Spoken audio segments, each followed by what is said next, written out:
The Spanish announce table. You have found pro wrestling's best podcast. I'm Tim. That's Tom. We got Jeffrey Sills in the chat. We got others maybe waiting to join the chat if you're watching us live on the YouTube. Which, by the way, if you're not watching us live on the YouTube and you're just listening back later, shame on you. If I can shout out friend of the show, Dak Draper. Shame on you. You should watch us live each week on Thursday. Oh, normally Thursday nights, but it's Wednesday night because Dynamite was last night. And coincidentally, Jeffrey Sill says, I know you guys were at Dynamite last night, and we were at Dynamite. He's got some questions. We'll answer those questions. We'll talk about AEW Dynamite. We're going to talk about a lot of wrestling stuff this week. I'm very excited for it. Tom, how's Tom? Good, man. I was talking to you before we went live on YouTube about how this week has just fell perfectly for us. So last night we went to AEW Dynamite, sat on the fourth row. What up, Mr. Fourth Row? Floor seats, motherfucker, because we ain't poors. Man, we should have been up fours. Missed opportunity. A missed opportunity. But then tomorrow night, we get so that was Tuesday night. Then tonight we're recording the podcast, which is fun. And then tomorrow night we get to watch the fans. Yep. And then tomorrow night we get to watch Thursday Night Football, which is Broncos visiting the Chiefs. Oh, yeah. Poor fuck your mama 2X on the Instagram. Go follow. It's not gonna work he's out a Broncos fan. Hey, man, not gonna work out so well. Yeah, fun fact or a little trivia for you. The last time the Broncos beat the Chiefs, Obama was president. And Jokic was still in Serbia. How about that? Gosh, yeah. You know, I see it every year now, and I forgot what's on the list because I scrolled by it so quickly now because I see it every year. It's the things that didn't exist the last time the Broncos beat the Chiefs, and it's like TikTok. It's like a bunch of things that like are near and dear to our daily American lives, you know? Well, we were actually trying to make this like a radio-like program back then. That's how long it was. We were like, hey, so Tim, we got about 3 minutes till we go to break. What'd you think about Big E's slam on we Dolph had a Ziggler? countdown timer. Yeah. Yeah, fuck that. Now look at us. We're having fun.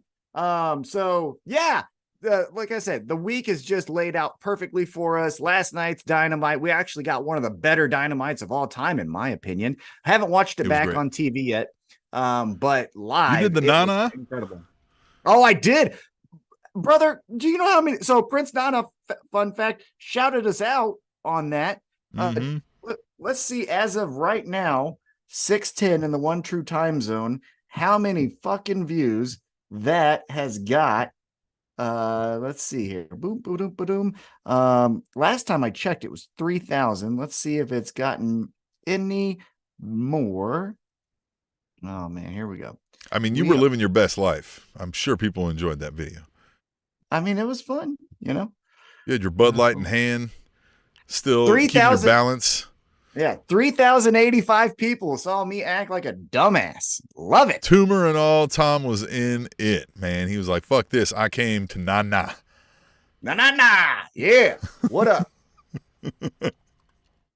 And nah, he did. It was a blast. So Jeffrey Sills here, he says, I have a few questions. How was the attendance? I think it was mostly full, right? Like there was some open spots. Like I don't want to say everything was packed or anything like that. Crowd reaction though was awesome. It was loud as all get out there.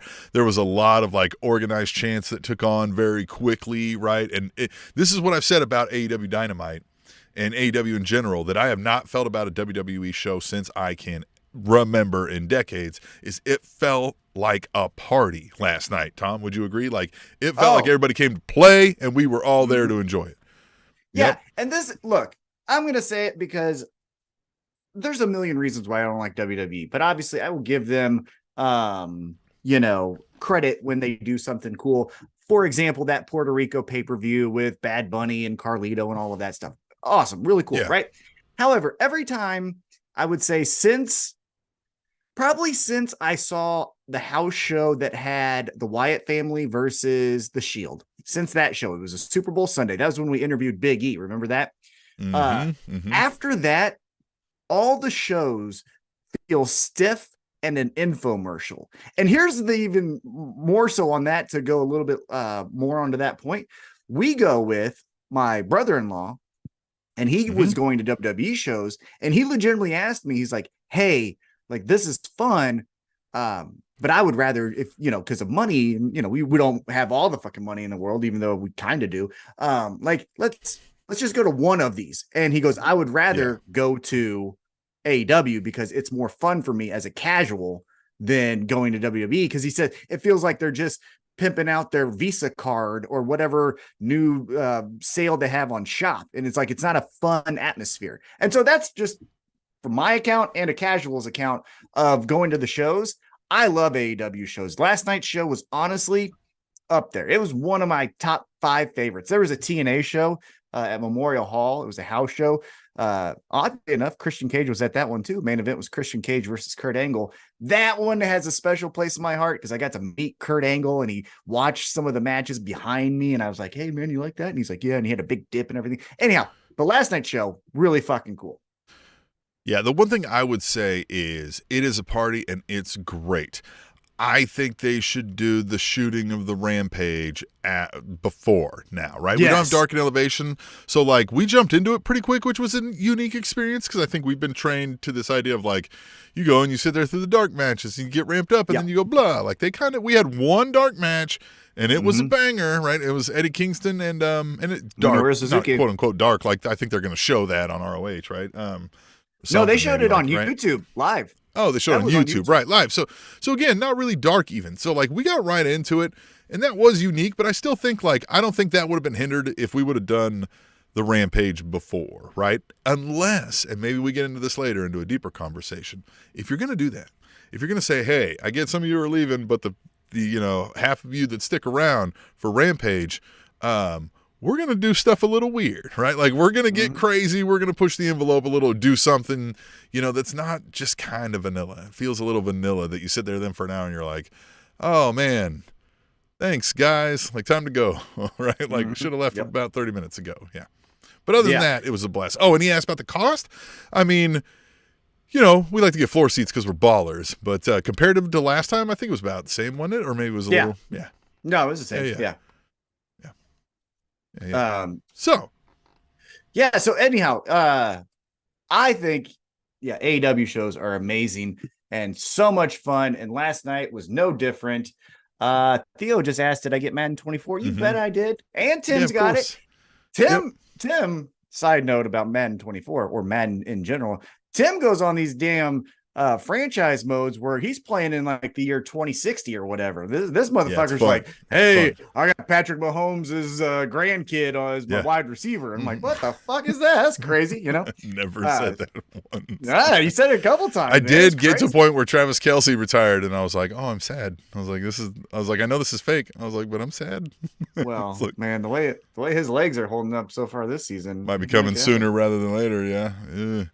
Yeah. Yeah, anyhow, I'm waiting for the NCAA football game to come out. I might ditch the Madden if that comes out and is good, but we'll see. Nah. I don't understand that appeal, but you do. Hey, that's great. That's cool. Love it. Love that for you.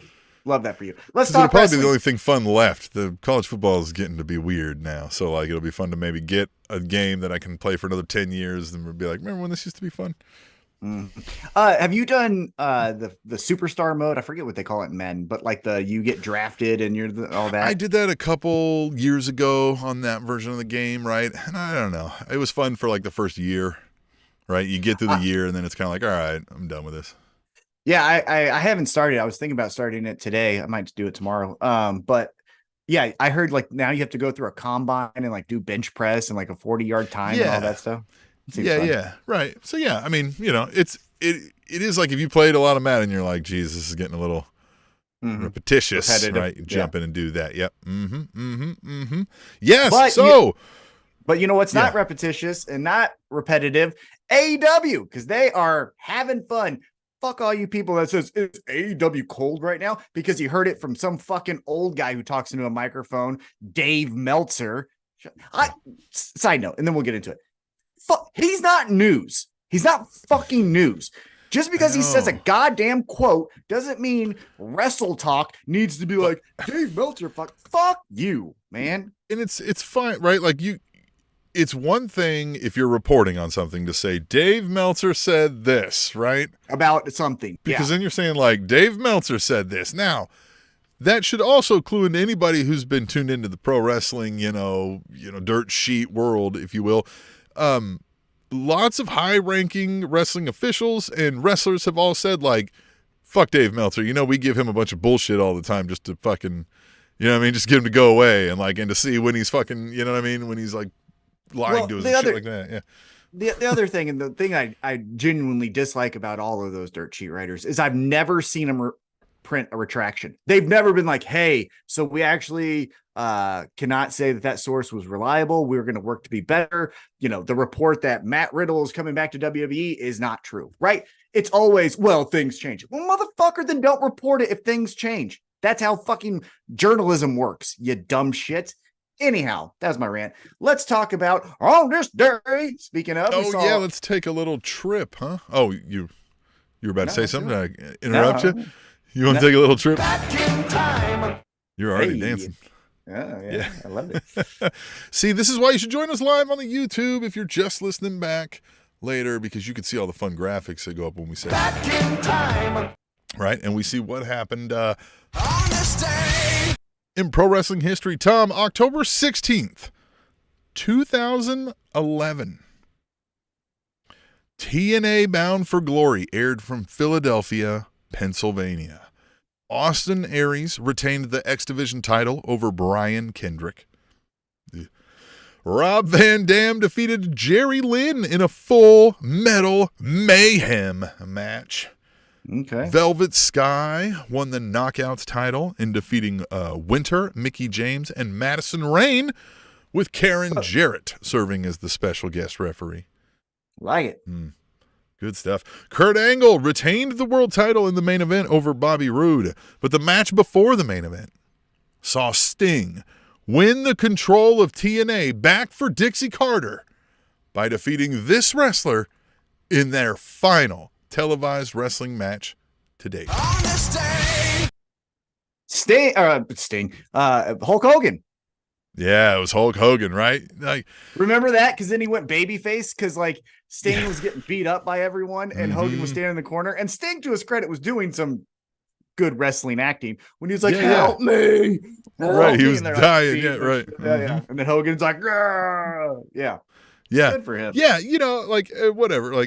But that's interesting, right? Final televised wrestling match, I say to date, probably ever, And Sting fucking all these years later still flipping off of fucking balconies and shit. What's that building? How high is it? No, I can jump off that. That's fine. Let's do it. I got it. Like, I got it. Fuck him. Mm-hmm. Which, by the way, you want to do a quick little trivia thing? Who was Hulk Hogan's last WWE match against? Oh gosh. Edge. Ooh, close. Randy Orton.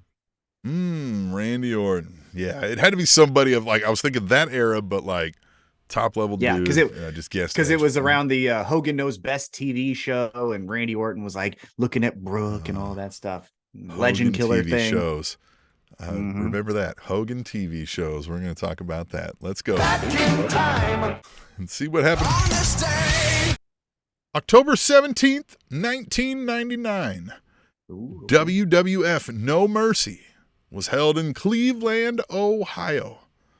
The Fabulous Moolah won the WWF Women's title, defeating Ivory. It's fun. She was probably 94 years old at the time. The Hardy Boys defeated Edge and Christian in WWF's first ever tag team ladder match, winning a $100,000 cash prize and the managerial services of Terry Runnels. Yep, that's the thing. Yep. Triple H retained the World Heavyweight title in the main event, defeating Steve Austin in an Anything Goes match. But earlier in the night, Chyna won the Intercontinental title in a Good Housekeeping match, becoming the first woman to win a man's title in WWF by defeating which wrestler? Hey, actually, I'm so glad you brought up this motherfucker. Whose shirt are you wearing? Huh? Yeah, it's Jeff Jarrett.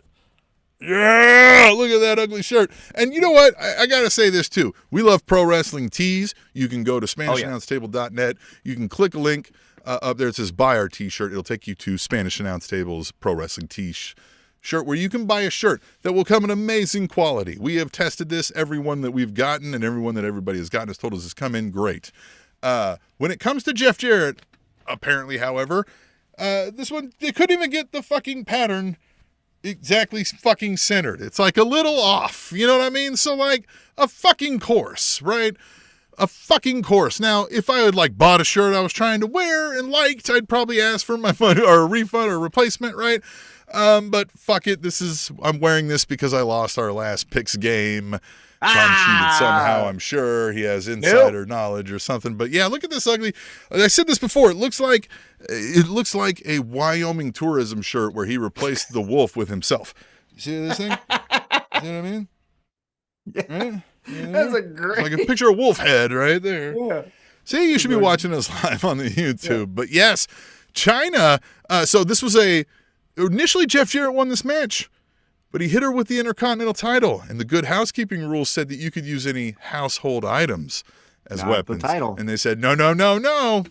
That's not a household item. Except I'd be like, bitch, I'm the champion. It's in my motherfucking house. That would have been my argument. But, they reversed the thing, guitar, out. And then backstage, what he's talked about is he held up Vince McMahon for a little bit more extra money, and then they kicked his ass to the curb because then he said, I'm going to WCW. They said, get out of here quicker than you can say it.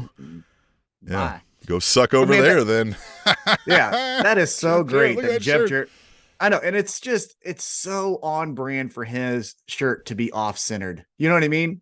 Yeah, it's not the definition. Right. Yeah, it's a definition of Jeff Jarrett. Everything about it's a little off-centered and angled wrong. I'm like, like when I'm looking at it, I'm like, look, I have other T-shirts. Like I see, like I'm not crooked, right? Like in that manner, like I know that. So, yeah, there we go. Jeff Jarrett sucks, and so does his shirt. And I'm sure that's not Pro Wrestling Tee's fault. It's probably the graphic he sent him, if I had to guess. But that's what I'm saying. It's just the best that Jeff Jarrett's shirt would look like it would be ready to go out the door, but it's not quite because that's the story of his career. Hey, that looks like a good mid-card guy. Yeah, not really. It's probably one of those where it was like there wasn't a PR firm that sent the image over to Pro Wrestling Tees. It was Jeff Jarrett, right? Doing it. And Jeff didn't make sure it was. Yeah, or it wasn't even that. It was the neighborhood kid who he paid $20 to do it so he could go do, hang out at the titty bar. And so, I mean, hey, Jeff Jarrett isn't all bad, right? All right, let's move on. Back in time. And see what happened on this day. October 19th, 2008. Hulk Hogan's Celebrity Championship Wrestling debuted on CMT Television Network. Mm-hmm. The debut episode featured names such as Bill Goldberg, Rob Van Dam, and Brutus the Barber Beefcake. Judges Hulk Hogan, Eric Bischoff, and Jimmy Hart presided over the competition, featuring the biggest celebrity names such as Frank Stallone, Butterbean, Danny Bonaducci, and Dustin Diamond. And this eventual winner. On this day, Dennis Rodman. I didn't know if you would remember who won. I watched every episode. Celebrity. Yeah, you watched them all? I didn't watch hardly, but I think the first one, maybe. So bad.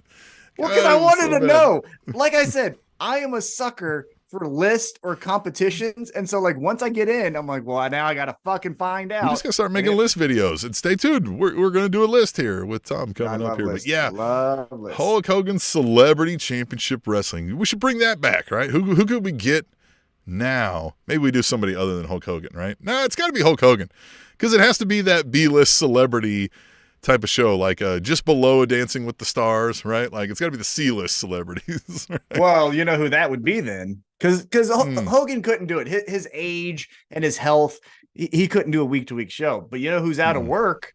Who would definitely CM Punk? Yep, that's what I was thinking. CM Punk Celebrity Championship Wrestling. Yes. and he's going to get fucking like some YouTubers. He's going to get some fucking... And it's going to be him and Ace Steel and people that like Chris some Hero. people know, right? Like he'll get like some celebrities that like some people know, but you have to like kind of be told what they do and be like, oh yeah, that's right. Yeah, I remember watching that show. Yeah, they were like the third supporting actor.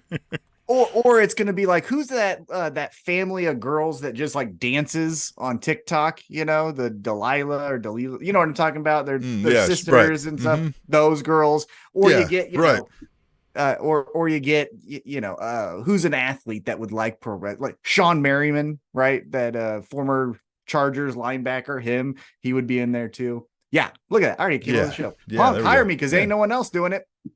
Let's go pitch this. Let's go make some money. Yeah. All right, hey, Punk, hit us up because we know ain't no one else hiring you. Yeah, I heard that. All right, one last. Back in time. We'll see what happens. On October 20th, 1996, WWF In Your House Buried Alive aired from Indianapolis, Indiana. Oh, we skipped a day up in here, I think. We'll go back to it. Owen Hart and the British Bulldog retained the World Tag Team titles, defeating the Smoking Guns. We should get that, right? One last run of the Smoking Guns. Mark Marrow retained the Intercontinental title, defeating Goldust. Is Bart Gunn still alive? Is he a thing? Oh yeah. Like, does he do stuff?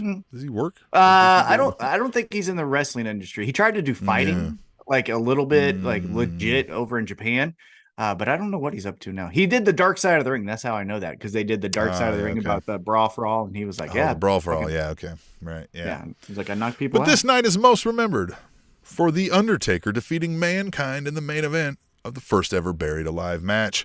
Although Undertaker won the match, before he could bury Mankind, he was attacked by the debuting Executioner, who would save Mankind and bury The Undertaker. And the pay-per-view then ended with the now iconic image of The Undertaker's glove punching out of the dirt he was buried in.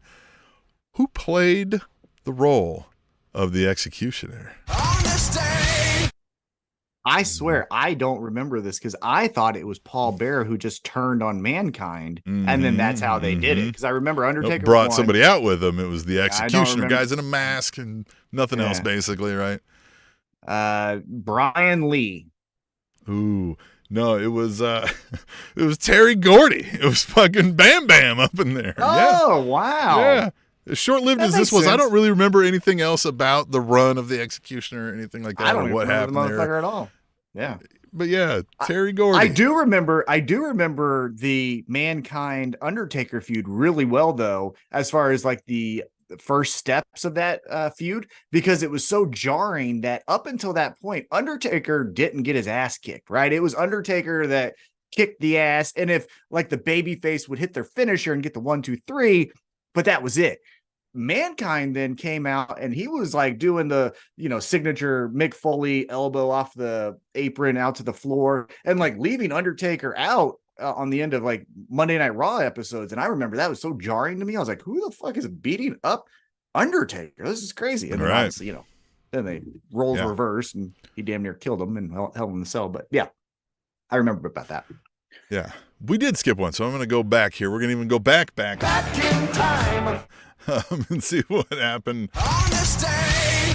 This was October 18th, 2019. This was not that long ago.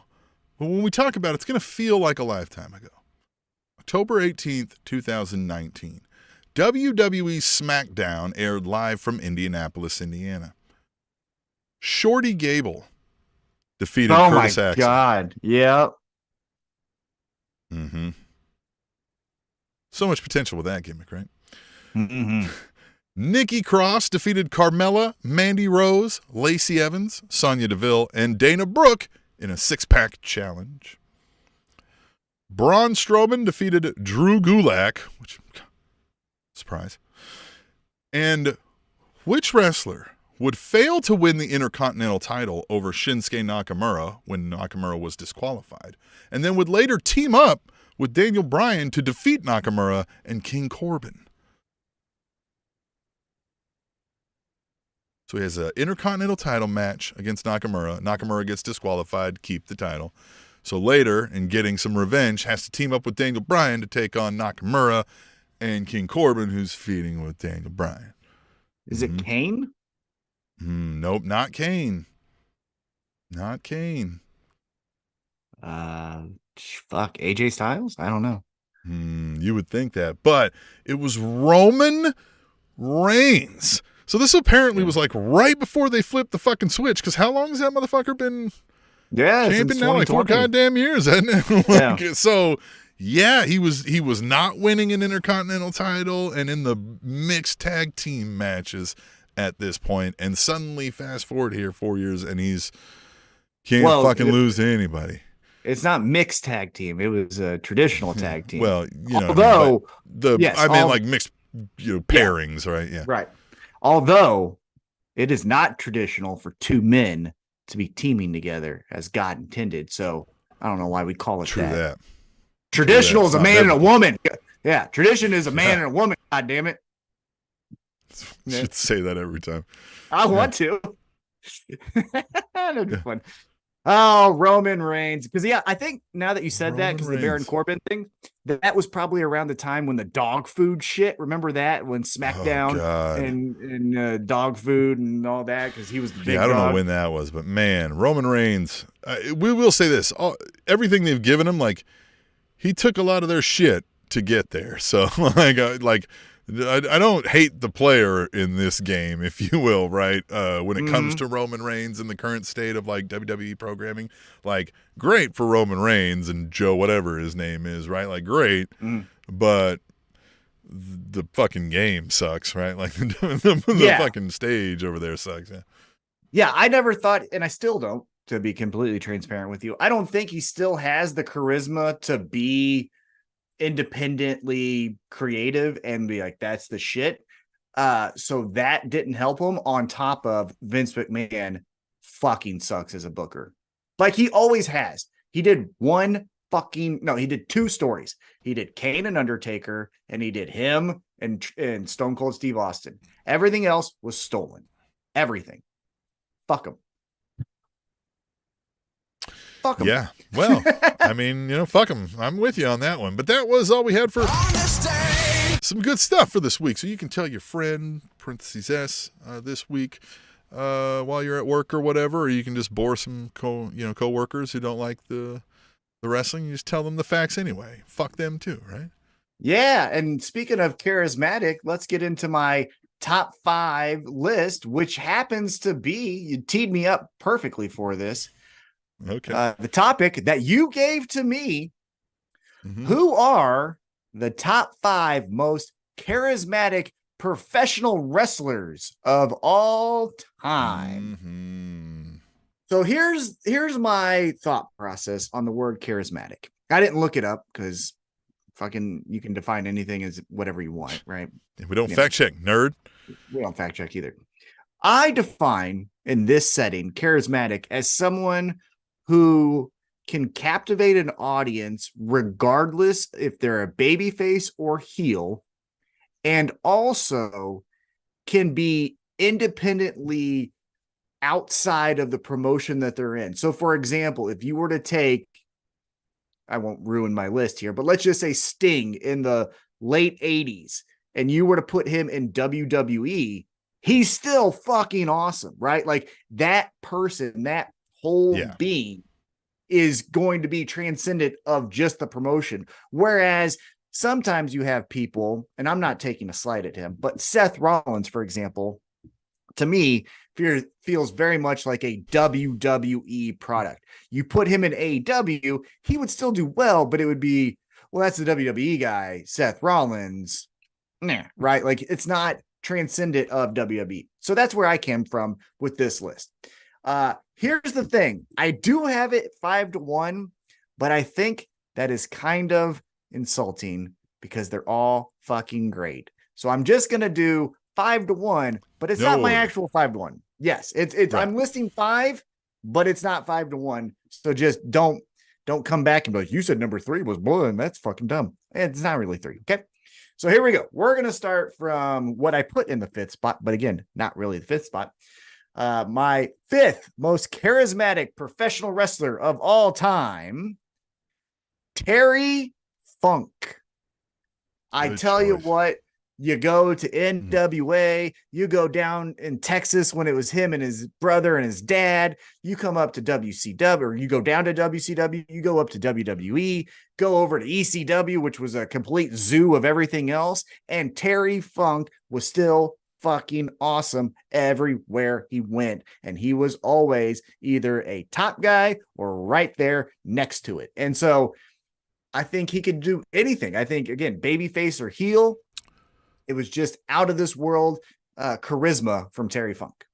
And for me personally, the charisma part of the pro wrestling has to come into some aspect that, like, for folks who don't recognize pro wrestling, they have to be able to recognize that person and be like, oh, yeah, that's one of them pro wrestler folks. You know what I mean? Like, it almost sounds like you don't necessarily have to have huge mainstream appeal to me, but, like, people have to recognize that, like, you're kind of a star in what you do, right? Like, that's where I don't feel like Seth Rollins necessarily meets that bar in my eyes. Like, I don't know if you threw him out on a random game show that people know who he is immediately without them being like WWE superstar Seth Rollins, right? Mm-hmm.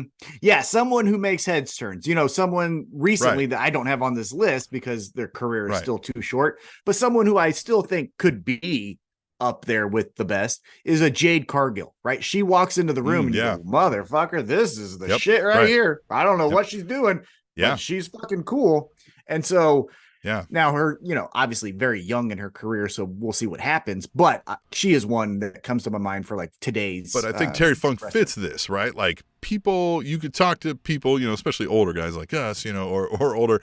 If you mention Terry Funk, even if they weren't wrestling folks, they know Terry Funk is, that he was big in wrestling, that he did some other things, right? And that he was a cultural icon of that, fandom. Yeah, exactly. All right, so who's 4? Number 4, and this is, again, now he still lives the gimmick. Put him in any promotion, he's still fucking killing it. And again, it's not actually number 4, just up there.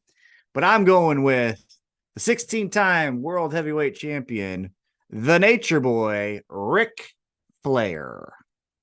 I mean, what can you say? Like, that dude gets paid to just come into places and be Ric Flair to hype kids up. You know what I mean? Like, to this day, he gets paid to go in and like hype college football players up and NFL teams and stuff, right? Like, Ric Flair is one of the most charismatic people in all of art in our lifetimes.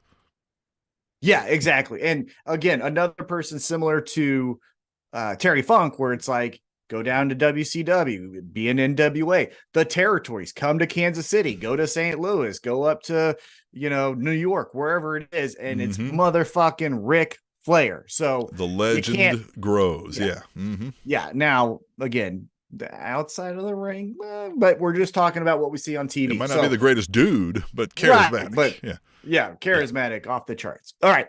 So now I'm going to take a little bit of a pivot here. Still going to say he's I'm still going to say he is a charismatic pro wrestler. But I think for the time that this person was in pro wrestling, the hurdles that they had to jump through to then still be a star, I think is almost transcending anything else that I can think of in recent memory. And I am talking about the Junkyard Dog. I think that the Junkyard Dog, being a black man in the late 70s, early 80s, having to go through the hurdles of racism and all of those things to get crowds that were predominantly white going apeshit cheering you is just, it's crazy.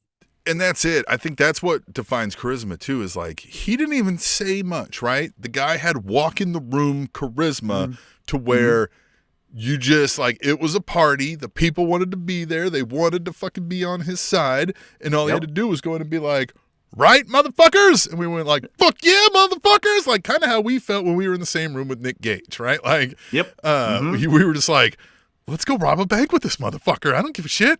Like, well, let's go. Let's fucking have some fun, right? And you can't even explain it sometimes if you're like, look at Nick Gage. Like, nothing on paper necessarily, right? And so back then, like you said, here's a bunch of racist folks from the South who probably couldn't explain it to themselves why they like the Junkyard Dog. It's because that man had some just gifted charisma. Yeah. And another guy that also traveled the promotions, right? He was in WWE, he was in NWA, he was doing the territories. But I just think the reason I put him, so high on any of these kind of lists is, the racism factor, right? A black man can't date my daughter, but Junkyard Dog could have dinner with us tomorrow night. Like, what the fuck are you talking about? I'll buy a ticket. I'll line up to go see the Junkyard Dog. Yeah. And so, 100%, and also, man. Another reason, like you said, a person who, didn't say much, right? I can't really think of the iconic Junkyard Dog promo, but man, go watch those crowds. They're jumping off the chairs to get at this guy just to say that they love him. And so off the charts. You know how many times as a young man back in 1910, I would have something faked up as a chain around my neck and was being the Junkyard Dog. He was just the coolest. He is. He's awesome. He is awesome. All right, let's keep it moving here. Going to the next one, number 2. And again, it's not actually number 2. Just want to clarify that statement. If you're fat and people love you and they don't even bring up that you're fat, you're doing something crazy.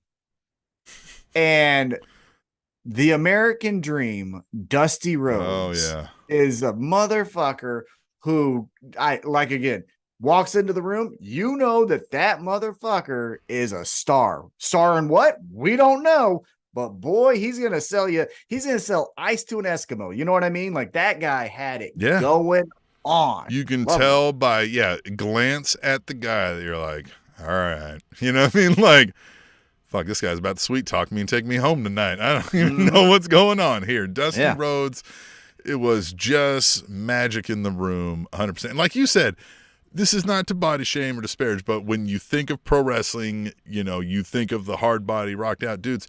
And Dusty Rhodes was not even just not that.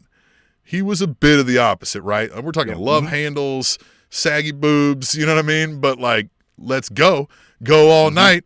Fucking, you know what I mean? We ain't never scared. We ain't never stopping. And you know what I mean? Got everybody south of the fucking tracks behind me. Let's go. Dusty Rhodes was the shit. Yeah. Definitely. And now for my last choice here, I actually might put this person at 1 if you put a gun to my head and made me go 5-1. But again, it's not in that order.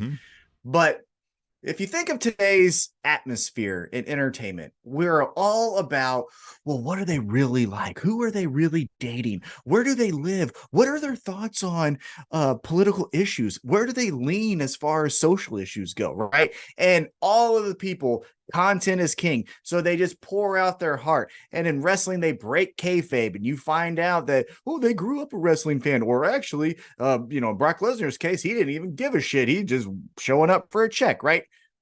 But for this person to still hold up that veil of kayfabe, and for every God bless it storyline to hit, I'm saying fucking hit, he makes my list.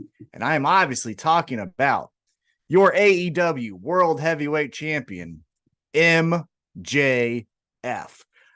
I don't know who this motherfucker is. Obviously, he is starting to now let us into who he is. He's a man of faith. He is a Jewish man. We'll talk about that here when we do our review. But I don't know. Like, I'm being dead serious, Tim. I don't know if Adam Cole really is his only friend. Like, I don't know if this motherfucker has friends. So, and here's the thing. Yeah, I don't know. We've talked a lot about how MJF is suddenly battling for, is this motherfucker one of my top 5 favorites of all time pro wrestlers, right? In very short order, very quickly. And I keep, like, whenever I kind of verbalize that to myself via the podcast or something, I always am like, man, is this just really a recency bias, or is this motherfucker that good? And man, I don't know. Nobody's captivated me with his stories and the way he approaches kind of, his approach to his art, like MJF in pro wrestling, in a long fucking time. He's really goddamn good. That's interesting. Like you said, maybe number 1 of all time on the most charismatic of all times. A couple of my outside looking ins, if I was throwing that, would be like a Kevin Nash and Scott Hall, right? Those dudes had walk in the room, cool. But man, MJF, I don't think necessarily has that as much as he does have the, like, people are like, who is that, right? Like, he carries himself like a star. He is a star. And he has told us the whole time, you guys haven't figured it out yet. I'm going there. Like, I should be there already. Get out of my motherfucking way. And it feels like people are starting to get out of the fucking way. Man, he's good. Yeah, and the other reason why I considered him on this list, and again, why I ended up putting him on the list, was because of this content. Attention is the new currency. So you have to make sure that, hey, I'm here. Hey, I'm here. Hey, I'm here. This motherfucker wrestles what? 12 times a year, right? Like, he ain't wrestling every week. Now he's starting to wrestle a little bit more, but he didn't wrestle last night. You know what I mean? Go ahead. Well, did you see the video that I sent you where he said that recently at their recent press conference about like his wrestling style and like the flavor and like kind of where he was like, hey, listen, that's cool and all, but like I'm trying to find I think it's cooler to make you cheer while avoiding doing that shit. You know what I mean? Yeah. Like, I ain't trying to fucking do it. Yeah. Yeah. And again, another reason why I think he's so charismatic is to the outside person, they can't figure him out, right? Like I said, I'm in this bubble. I'm in this bubble as much as anyone else is in this goddamn bubble. And I don't know, like I said, is Adam Cole his only friend? Fuck, I don't know. This dude has flipped off Make-A-Wish kids and shit. You know what I mean? Like, he is the shit. I don't know that there's an on and off, right? I think he fully lives it. Yeah. And that's the thing, is if you can live it and you can convince people that this is actually not fake and this is real life, man, you got something that a lot of people don't have. I am shocked at the ability to go face so easily and so quickly without having to change much about his like attitude as a character, but has the crowds bought in and is just, you know what I mean? Like playing the face role so goddamn well. Well, you know what he does better than anyone I can think of recent memory? Obviously, there's going to be someone who, if you go back to the late 90s or whatever. But the thing I think he does so great is the thing I think we always want when bad guys go face is that there's still an element of that bad guy. So, for example, if you looked at one of his last Instagram posts, someone took a photo of him praying before a match, and he goes into this, couple paragraphs of, he's a man of faith. He doesn't care if you are. It seems silly to be getting that angry about things like that and all of these things. And this is why he does it before each match and all that. And he's like, so I really hope that we could all be, in this thing together, except Jay White. Fuck Jay White. And it's like, that's the bad guy thing, right? Because when they always go face, when bad guys always go face, it's 100%. Well, then everybody now I have Buddha-like patience. Yeah. Or everyone can do this together. And MJF still keeps that like, you know what though? Fuck that guy. And you're like, well, that isn't a good quality. He's like, oh, okay. Yeah. Sure. He's essentially said, like, I'm still a scumbag. We all now dislike the same people, right? Like, right, exactly. Kind of the only difference, and I love it. Yeah, and that he has a friend and he's starting to open up. Yeah, he's the best. He's the absolute best. And so, yes, that is a subtle portion of it. He's not necessarily like changing how he approaches his job, which is pro wrestling and beating other motherfuckers, right, to a title.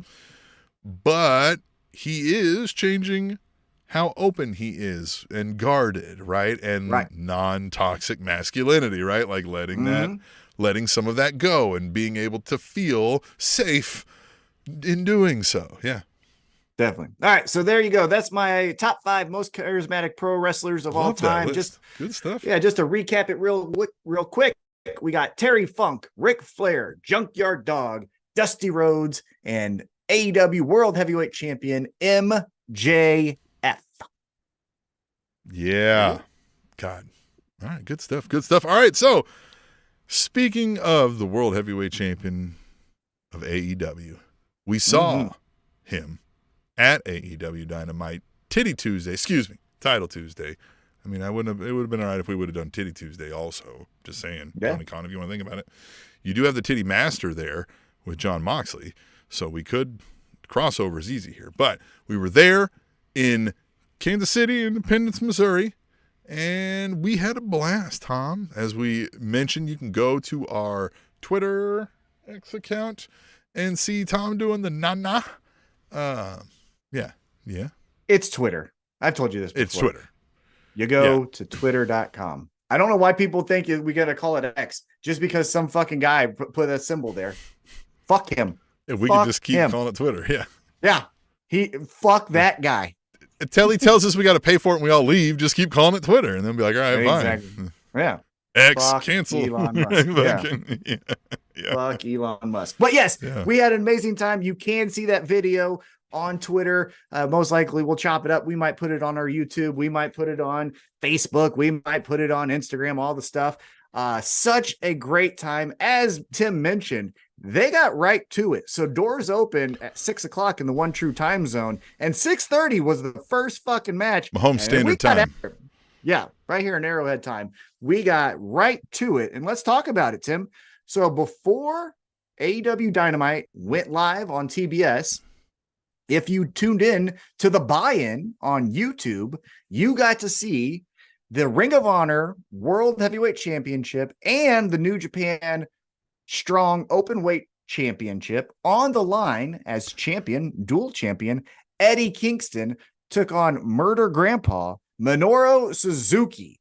And again, we could have a list of 100 if we really wanted to, but that list that I just had of top 5 most charismatic wrestlers of all time, these two make strong cases to be on there. You know what I mean? Like the working man, Eddie Kingston, who goes in there and fights his demons and perseveres, even though sometimes he loses. And then Murder Grandpa, who just walks into the room and is like, anyone want to fucking fight? And everyone looks down at their feet like, well, I don't know what's happening. No, I do not. No, I do not. Yeah.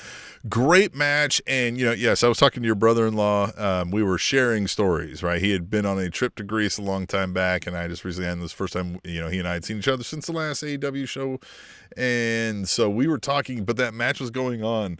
And at some point, I'm having to battle. I was like, hold on, man. Let's continue this conversation a little bit because we have a murder fest going on up in here. Mm-hmm. We have a titty slap battle going on, right?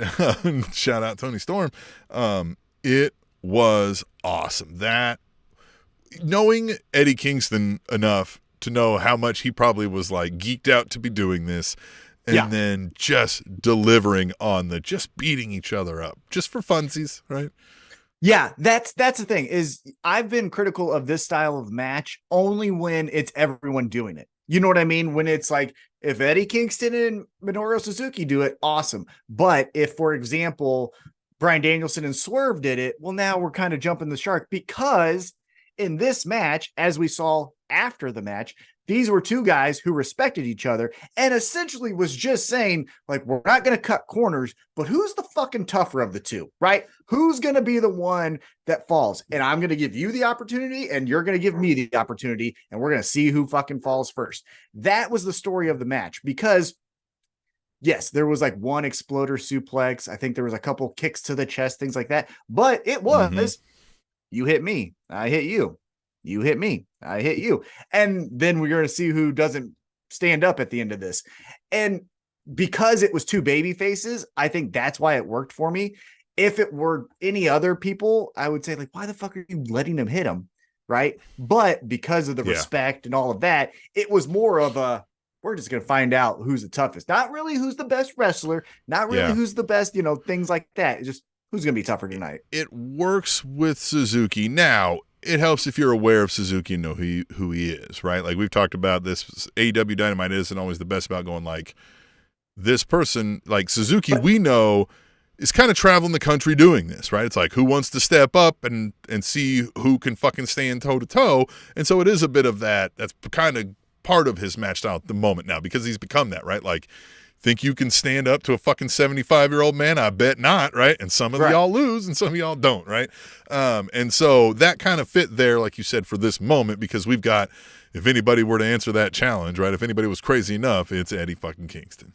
Yeah, and for an AEW audience, which that's what Tim and I are, we've seen Suzuki enough now to understand that style comes from him, right? We've seen him wrestle Danielson, we've seen him wrestle Jericho, we've seen him wrestle other people. So he has enough body of work in AEW specifically that when he goes up against Eddie Kingston and they start doing it, we don't go what the fuck is this about? We understand their story without having a 6-week build to get to the match. Now, the other thing that I will say that's funny is, and this is just me being just a prick. It's hilarious. It is hilarious that people think Minoru Suzuki is a striker. Dude, when he was in Pancrase, they made rules that made him actually have to strike because he is a grappler. He is a fucking grab your ankle. I'm going to twist the shit out of it. He doesn't punch people, but now, because he's, again, murder grandpa, and that it hits better, pun intended, than submission style wrestling. He's a striker. You know, he was but more if the like, yeah, I'm going to stretch your nose out your asshole. And you're gonna, yeah. Yeah. Uh-huh. Yeah, he was more of obviously more aggressive and more of a mean streak, but a Zack Sabre Jr. when he really fought. That's how he was as a competitor, not a, Chuck Liddell or big knockout type of artist. But anyhow, it's pro wrestling. Right. You can recreate anything. It's just if you followed his career for long enough, you're like, but it's not really real. But anyhow, it was fun for what it was. Loved it. Eddie Kingston got the victory. Post-match, they slapped each other in the chest and then hugged, because that's what men do, is they slap, meet, and hug. Right? I mean, that's you cut out there a little bit. We're kind of cutting you out, but I think what you're saying is they ended the match by slapping the shit out of each other as like a post-congratulations kind of they a slap, thing. Meet. Yeah. They 100%. slap, meet, and they hug. And that's what men do. Yeah. Right? That's what we did when we saw each other, when we greeted each other, when we got there, and when we left, too. Yeah. Yeah.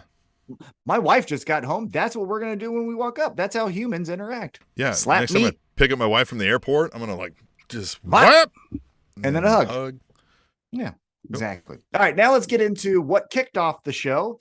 And as mentioned, if you want to go to our Twitter page, you're going to see me act a fool because we got in the opening contest for the #1 contendership for the TNT Championship, Bryan Danielson versus Swerve Strickland. And actually, let me back up just a little bit because I have this on my rundown as the first match, but that's not actually how AEW Dynamite kicked off. It kicked off with Christian Cage in the truck. Yes. Saying that it was him who is allowing 30 minutes of commercial-free AEW Dynamite for the fans. And it was him who is wanting to see who will be the winner of this match between Bryan Danielson and Swerve Strickland. And it is him who is the biggest star in pro wrestling, as you can tell with the TNT Championship around his shoulder. And I tell you, this had a lot of Christian Cage in it, this episode, and I am here for it because he is hitting grand fucking slams with his shit right now. Again, somebody who maybe not in the top 5, right? But if you wanted to say Christian Cage might be in my top 10 list, you might be right. He just is one of the most detestable folks when he wants to be, right? Like, just we were booing the man just sitting there. The crowd started chanting, "Fuck you, Christian," and he had done nothing different for the last 5 minutes. Right? Like he was just sitting there in a chair. Like you could even see his face kind of like looking at the crowd being like, "What did I fucking do?" You know what I mean? He was like, "Yeah, well, fuck you too." He is so good at being so vulgar and just like, you're like, dude. I think it also helps too because, and maybe this isn't true, right? Like maybe Christian Cage knows how to fight or something, but you look at it, you're like, dude, I will fucking knock this motherfucker out. You know what I mean? Like I will beat this dude's ass. So it's so great. It works so well. He's so good at it. He's awesome. He's one of the best heels in the industry right now, for sure. Yeah, and to jump ahead just a little bit to your point, we were seeing him sit in a chair up on the ramp, and there was a couple times where I felt like if he wanted to, like to break character, was like, "Hey guys, there's a match there. You should probably look at that." And we're like, "No, fuck you! Like I don't care about that right now. Fuck you, but I want to tell you I don't fucking like you." So that was good. Now let's get into our opening contest. And again, it was Bryan Danielson versus Swerve Strickland. Prince Nana walked out. You saw me acting ass, doing my fat guy dance, trying to be as cool as Prince Nana. Nailed and it. Failing. However, I will say, I said on Twitter, man, I hope Prince Nana approves. And he says 100% he did. And he retweeted it. Thank you, Prince Nana. I knew I was a fan of you. You're the best, pal. I've got an idea. We start doing segments where we watch something and we determine failed it or nailed it. Right? Ooh, I like that. Yeah, that's a good idea. Failed it or nailed it. And I think you nailed it. Thanks, with your man. Nana. So yeah, Thanks. I'm giving that one the nailed it, right? Fucking I nailed think it. if I had a shot to do it again, I would have taken the beer out of my hand because I looked a little like, oh, he's been 5 beers in. It was like that was my first one. So I That would have, helps. Yeah. yeah, but I would have like, so I could get both hands involved instead of carrying. That would be the only critique I would have. There'll be plenty other more. than- You'll have plenty more opportunities to hit the Yeah, Nana. that would be my only critique besides looking like a melting candle. But I mean, look, you swerve when you drive. Usually that involves don't drink and drive, kids. Don't drink. Don't do it. It Adults, is horrible. Maybe, but kids don't. So here we go. We got Bryan Danielson and Swerve I'm going to start Strickland. throwing, I just came up with that. I'm going to throw that in. I'm like, don't drink and drive, kids. I'm like, adults, just be responsible. We'll figure it But out. Kids. Yeah, kids, you Don't shouldn't do it. You got a lot to live for. So here we go. We got Bryan Danielson, Swerve Strickland, back and forth affair. We got stomps from the top turnbuckle through Bryan Danielson's chest. We got stomps to Swerve Strickland's head. We get all of the types of action that you would expect from two of the best wrestlers in the world. And towards the end of the Finished match, dudes too, right? Like dudes who look like they haven't had a carb in 7 years, like they're out there to run. You know what I mean? well, that was the closest I've ever been to Swerve Strickland. Like I haven't got the chance to meet him like I have others, he's also a thick boy. He ain't scrawny. Yeah, he's no slouch. He's got a barrel chest to him. But yeah, so towards the end of the match, we got Prince Nana taking off his crown and getting all in the ref's face and passes the crown to Swerve. And Swerve is going to hit Bryan Danielson. And then from out of the crowd, here comes Hangman Adam Page. And he grabs that from Swerve Strickland and says, "You ain't fucking cheating, asshole." And that allows Bryan Danielson to get his finisher on Swerve. And Bryan Danielson is your number one contender. So what did you think about the opening match? What do you think about the results? Good, right? I think this was a good way to maintain the Swerve Hangman battle, right? Like we're not done with that, but then we can get, a clean, easy win for Danielson that doesn't make Swerve look Bad. like he just sucks compared to Danielson, right? So I think it worked pretty well. I think it worked out well.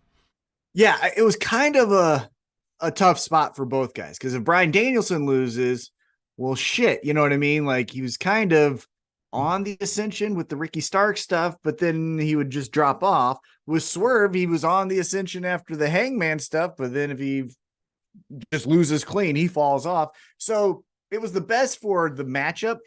On paper, again, you want to see this wrestling match between Danielson and Swerve Strickland. First time ever, by the way. So we got that. We got the cool part of getting those two guys to wrestle each other. And yeah, it does extend the Hangman Swerve Strickland feud, which I honestly thought we were done with at the time. So, Tom, are you conflicted like Jeffrey Sills is here? He says, "I love you, Hangman, but don't put your nose in mogul business." No, Hangman can do no wrong. What are you talking about? Hangman can piss in your beer and I'm okay with it. Like, I don't give a shit. Hangman is the best. Hangman shit over mogul business, then. All the time. Look, I love mogul business. Look at this, huh? Look at this. Huh? I'm doing it right now. Yeah. If you're watching the YouTube, you're seeing it, huh? Look at this. But yeah, listen, I might do the Nana, but I'm doing it on my horse as I'm riding. Yeah, whoa. Sunset, you know what I'm saying? Yeah. Nana on a horse. That should be the title of the episode. Nana on a horse. Yeah. So yeah, Hangman, I will ride to the end of this fucking earth for Hangman Adam Page. I don't even care. Love him. He's my best friend. We know that. Jeffrey Sills says, "Still wish it was for the Bang Bang belt." Well, more on that to follow maybe, right? You might get a Bang Bang belt.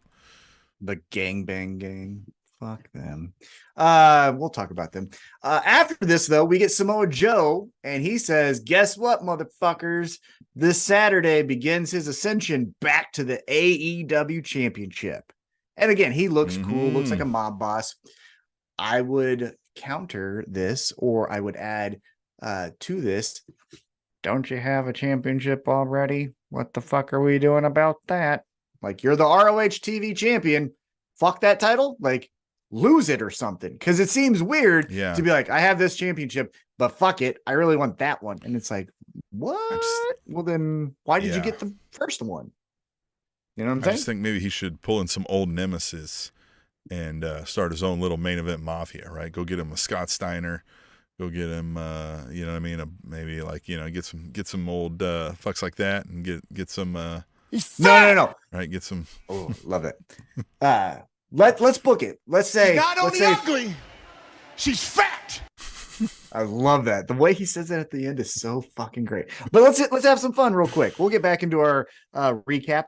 Let's talk about it. If you were to book the new main event mafia in AEW with AEW wrestlers, who are you putting in it? Let's just say it's a group of 4 to 5. It can't, you don't have to go to 5, but let's say 5 is the cap, 4 is the minimum, right there. Who are you putting in there? So we got Joe. I feel like I would do Samoa Joe. I feel like I would do Christian and Adam Copeland, right? But I think that's when they would do their run again as like, we're the greatest tag team of all time. They're going to do it as heels as the main event mafia, right? Then we got Samoa Joe. Fuck it. I'm throwing Sting back in there. I'm having him run again, right? I'm having him as the tie in there. And then who's a fifth? I'm blanking on a fifth for a moment, but you got 5 in mind while I think about it? I'm thinking a bit, yeah. So I'm going to have fun. And here's the thing that I'm also doing here. You're going to see a lot of size. This is going to be a big boy group, okay? So I'm going Samoa Joe. Actually, you know what? I'm going to do a female because I hate when it's all dudes, right? Like, let's get into some other storylines, right? Let's help out the women's division. So that's what I'm going to do. So here's what I'm going to do. Samoa Joe, Miro, Keith Lee. I'm blanking on her name. Oh God. She's pregnant right now. Ty Conti. Yeah. Ty Conti. Yeah, right? That's her name? Ty Conti or Ty Mello, whatever it is. And then my fifth is going to be Ty Guevara. And then my fifth, because I think it works better when there's like, because all of those are ex-WWE people, right? Even Ty, right? She was in NXT. But I always think it's fun when then you get a homegrown talent, right? You pick off a homegrown talent, and I'm throwing Jack Perry in there. Jack Perry, because he's going to be your bumper, right? So that when you do have to do tag matches, it's not Keith Lee and Miro, like, well, kind of the same person, right? Yeah.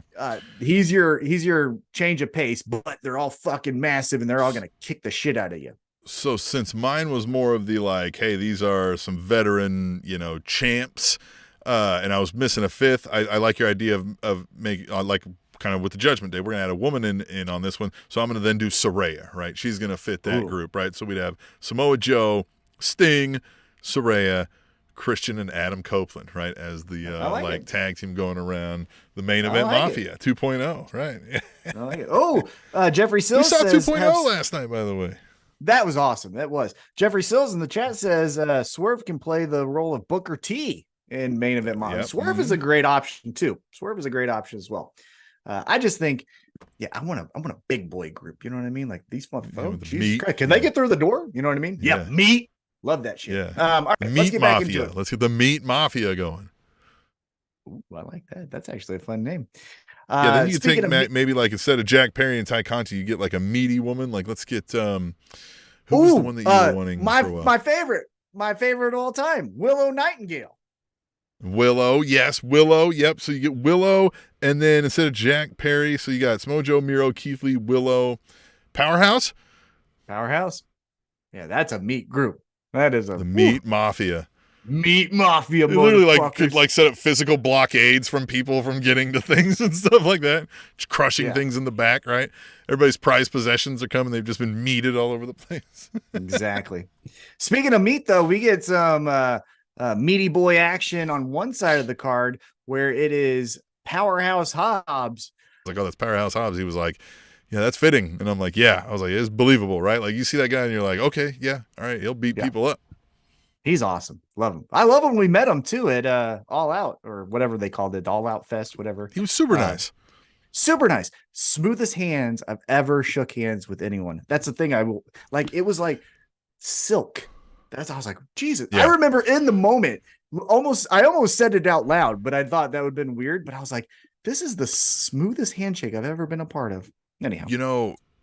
we talk about Swerve Strickland being the coolest guy, in pro wrestling AEW, and I would say, cool again has different connotations. Different kind of cool. Powerhouse looked like the coolest guy in the room when we talked to him too, right? Just nothing was going to bother Powerhouse Hobbs, and even if it did, Powerhouse Hobbs was going to take care of it. So like Powerhouse Hobbs was cool. You know what I mean? Like he was just like, "What's up, everybody?" Like I we're hope just so. here, ain't no problems. Yeah. So in Powerhouse Hobbs' corner was Don Callis, because now Hobbs is the newest member of the Don Callis family. I hope, in short order, Don Callis gets in the ear of Powerhouse Hobbs and says, "Remember how fucking cool you were when you didn't wear a shirt, but you wore a mink coat outside? We're doing that." Yeah, I would put that motherfucker back into the streetwear with Don Callis family. That's what I would do. So hear me out. Takeshita's awesome. Yeah. I know we want to make him a thing, but like he's the number 2 in the Don Callis family to the Powerhouse Hobbs. Yes. I'm ready for a Powerhouse Hobbs flirting in the main event levels. Yes. Being a fucking star because Don Callis is fluffing him up, going like, "You're a fucking star, man. You don't like you wearing jeans, bro. We don't wear jeans when we're fucking first class living, right?" Like he spices a little Ric Flair into the Powerhouse. I feel like no. I get what you're saying. I wouldn't do that though, because that feels like Bobby Lashley and the Street Profits, what they're doing right now, where they're wearing suits. I would have him in the Timbs, in the fucking, Jinko. Oh, we can keep it that style. Yeah, I get what you're saying. So maybe not like high style, maybe not first class living, but more just like, this ain't you. You know what I mean? Like you see this fucking watch? You were a star as you were, where you were from, who you are, right? Like you are and were the star. You don't need to be like that. Yeah. Be the Powerhouse, right? Yeah, because you could still stunt on bitches without having to wear a tie, right? Your mink coat, right? Like again, don't wear a shirt, but wear a mink coat. The mink coat is $40,000 or whatever. Deion Sanders' kid, what does he do? He flashes the watch, right? Yeah, what time it is. Yeah, so motherfuckers check the time. Stuff like that. I would, and I agree with you. Takeshita, great. Sammy Guevara, fun. But Powerhouse Hobbs needs to be positioned as the no one fucking steps to me. He's a guy who I think, again, even if right now Powerhouse Hobbs hasn't connected the dots to take himself here, you can see the charisma in a Powerhouse Hobbs, right? You can see the walk in the room cool where everybody's gonna be like, "Who the fuck is that guy?" And that you could put him on a Tonight Show or something, and people are gonna stop while they're changing the channel and be like, "Who is that?" Right? Now it's up to him to keep them engaged, and maybe we got to work on that a little bit, but that's where Don Callis can fill in that gaps while he's learning. And I just feel like that combination together, focused on that combination together, could be top level stuff. Money, 1,000,000%. And speaking of, hey, if you squash Chris Jericho, you might be in that main event picture. You're a stud. Yeah, sooner rather than later. What's his fucking name? Bruv. Fucking the guy fucking just faced Jericho. The goddamn Will Ospreay. He couldn't squash fucking Jericho, right? That was part of that whole story, was that Jericho fucking, you know what I mean? They had a battle. Way better than Jericho can still go. And not with Powerhouse Hobbs, you can't go. Right, exactly. Yeah, I'm hoping that is the angle we take right now. Take it right fucking now. Right now. Speaking of angles, after Powerhouse Hobbs gets the world's strongest slam and pins Jericho, and then smacks the book out of someone's hand that I was standing next to. I thought he was going to smack me, which Powerhouse, look, I love you, brother, but I'll put 5 across your lip. I will too. After he does that, Roderick Strong, we see him hanging out with Adam Cole, and he asks Adam Cole to mow his lawn, and Adam Cole's like, "I'm in a scooter," and Strong's like, "Hey man, come on." So Adam Cole agrees to it. He gives Adam Cole the Neck Strong t-shirt, which shout out to the guy in the row in front of us for wearing a fucking neck brace and the whole night. And then having the sign that said Adam. Fucking A+ to you, guy. Yeah, just said Adam. You're great. By the way, so you said at one point a few weeks back that you were like, you haven't seen a fall from grace in your personal opinion of somebody faster than FTR, right? In a span of a couple months, where you were like, I love FTR, and then I haven't seen a rise in grace, Right. like Roderick Strong, who went from the man that charisma forgot to right now, it felt like the new Ric Flair woo at the crowds. People, as we were leaving and coming in, people are going, Adam! Like, Adam! Like yelling it across the arena in the parking lot. And I'm here for it. I love it. I hope that stays around forever. It's so fun. Yeah, it was great. And so, yeah, they do this skit here where Roderick Strong gives Adam Cole a Neck Strong t-shirt. Cole asks why there's no cell service here, which that plays into something a little bit later. And Strong says, well, yeah, why would I? And then Adam Cole's like, there's not even a TV. He's like, TV's for the weak. Okay. You don't watch TV. Okay. And then he also calls TV the devil. Calls him the devil. And then Adam Cole's like, hey, I mowed your lawn. I have to get surgery now. I'm out of here. And as he's walking off, Strong says, I need one more thing. And Adam Cole looks over his shoulder. He says, man, fuck. And then he goes, Adam. And then we cut, right? So here's the question. What do you think? So he's moved furniture. He's mowed his lawn. What is this one more thing? What do you think it is? I don't know. It's going to be helping him in a victory or something, I feel like, right? And it's going to be questionable. And I think MJF's going to be like, what was that about, bro? And Adam Cole's going to be like, oh, man, and he's going to be like, hey, listen, it's your business, bro. But, like, that's the battle you're picking? You know what I mean? Like, it's going to be kind of weird, right? And I think we're going to continue it from there. But I think that's it. I think he's going to ask him to, like, help him with something or do something dastardly against an opponent. So the thing that I am curious about is, if we peek behind the curtain, how injured is Adam Cole? In the sense that, is this ankle thing surgery where you're out 6 months, or is this a surgery where you're out 2 months? Because I think that dictates when we do the one more thing. Yeah. Because instantly when he said it, my mind went to, oh, he's going to ask him to corner him against MJF. We're going to do Roderick Strong versus MJF. And the one more thing that he asked Adam Cole to do is in my corner. Be in my corner. And then you get Adam Cole going like, what? And then from there, MJF like, bro. Right. But then that's the thing, is if we stall out because Adam Cole can't do anything, like legitimately, right? Like breaking kayfabe, he can't do anything. Well, then it kind of falls flat because then Adam Cole just goes away. What would it matter? Right. What would it matter? Right. So that's the thing. That's where my mind went to, but I really don't know other than that. So we'll see what happens, but I'm definitely interested. And then also the Kingdom was there. They tried. That's fine. This giraffe thing, I get it. They have the strongest neck in the wild, but like, I don't know.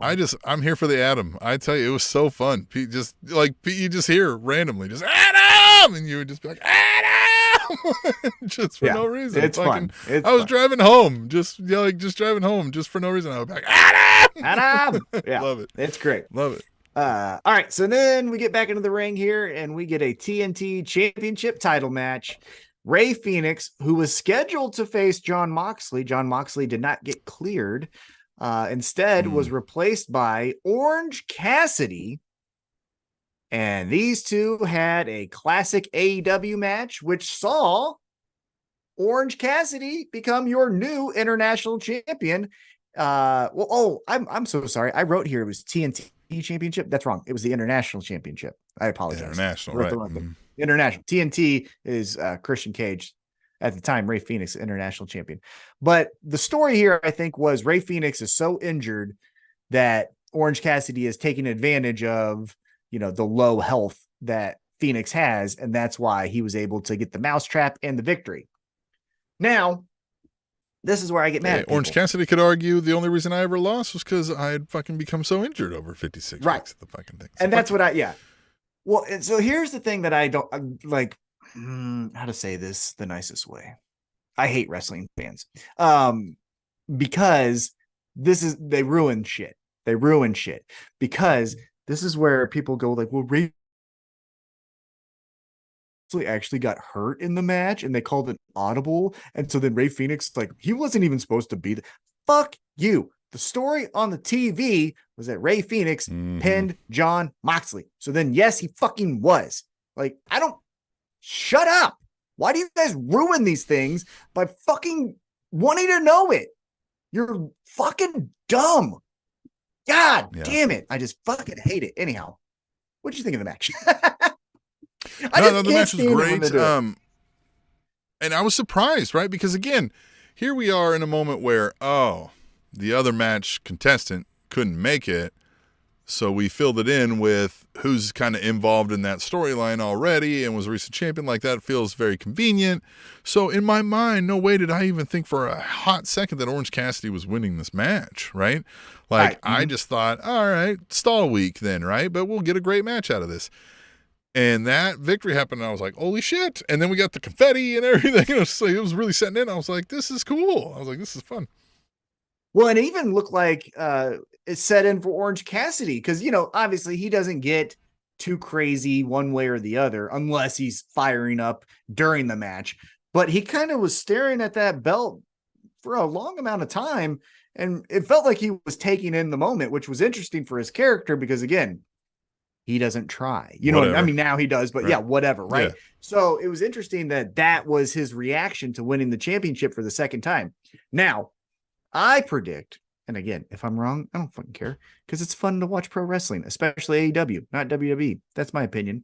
I think we're going to do a triple threat at the November pay-per-view where it's Moxley, Cassidy, Phoenix. Now, peeking behind the curtain, if Rey Fenix legitimately is injured, well, then obviously that won't happen. But it feels like we've done a little bit of a hot potato with the three of them. So now we're going to settle it by putting all three of them in a match together and see who becomes a champion out of that. That's my guess.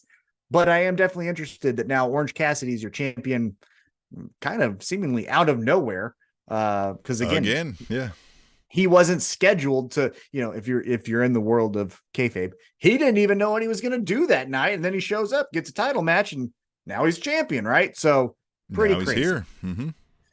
All right, then, and I actually did watch this on TV. I haven't watched the whole episode, but I wanted to see what it was like on TV. And man, they actually knocked it out of the park. It was cool in person at the arena, but it was actually a little cooler on TV. But next up, we had the debut of Timeless Tony Storm's short film, which of course is a silent film because that's how the best movies are made. And in the arena, we saw that on the big screen and there was no sound, obviously silent film. But we didn't know why there was no sound. No, she said it. She goes, well, we didn't know why. Towards like the middle of the first film, then we started to get music, but the first part of it had nothing. Then it had music. Right? So again, I think for a moment we were kind of like, is this an AEW sound issue, right? Like, this doesn't feel like TBS now, right? Or whomever, right? Yeah. But on TV, it was done during the picture-in-picture. So while they were running ads, the picture that they provided was the Tony Storm short film. Yeah, which is perfect because I ain't watching the other shit. I'm watching the short film. And I don't know what this was. It was weird. I liked it, but it was weird. I liked it a lot because if you start to talk it out, it makes more sense, right? She's unhinged. So why would anyone else be in this movie? She's off her rocker. So she's going to think this is the greatest thing since Audrey Hepburn, right? But it's also kind of weird and I don't know what's happening. And did it tell a story? I don't know. And so perfect for this Timeless Tony Storm. What do you think?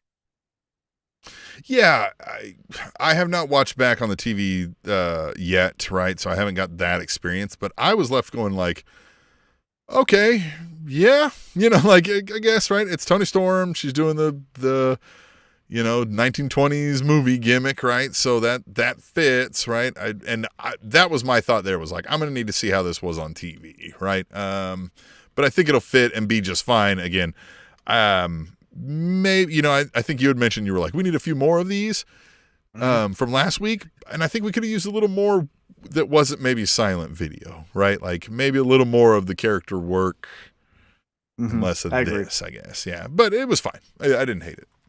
No, I definitely didn't hate it.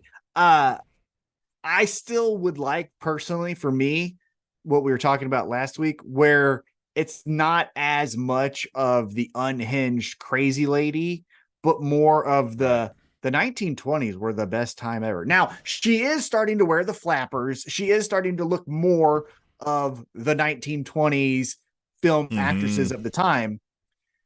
But I want a little bit more sophistication and less I'm crazy. You know what I mean? Yeah.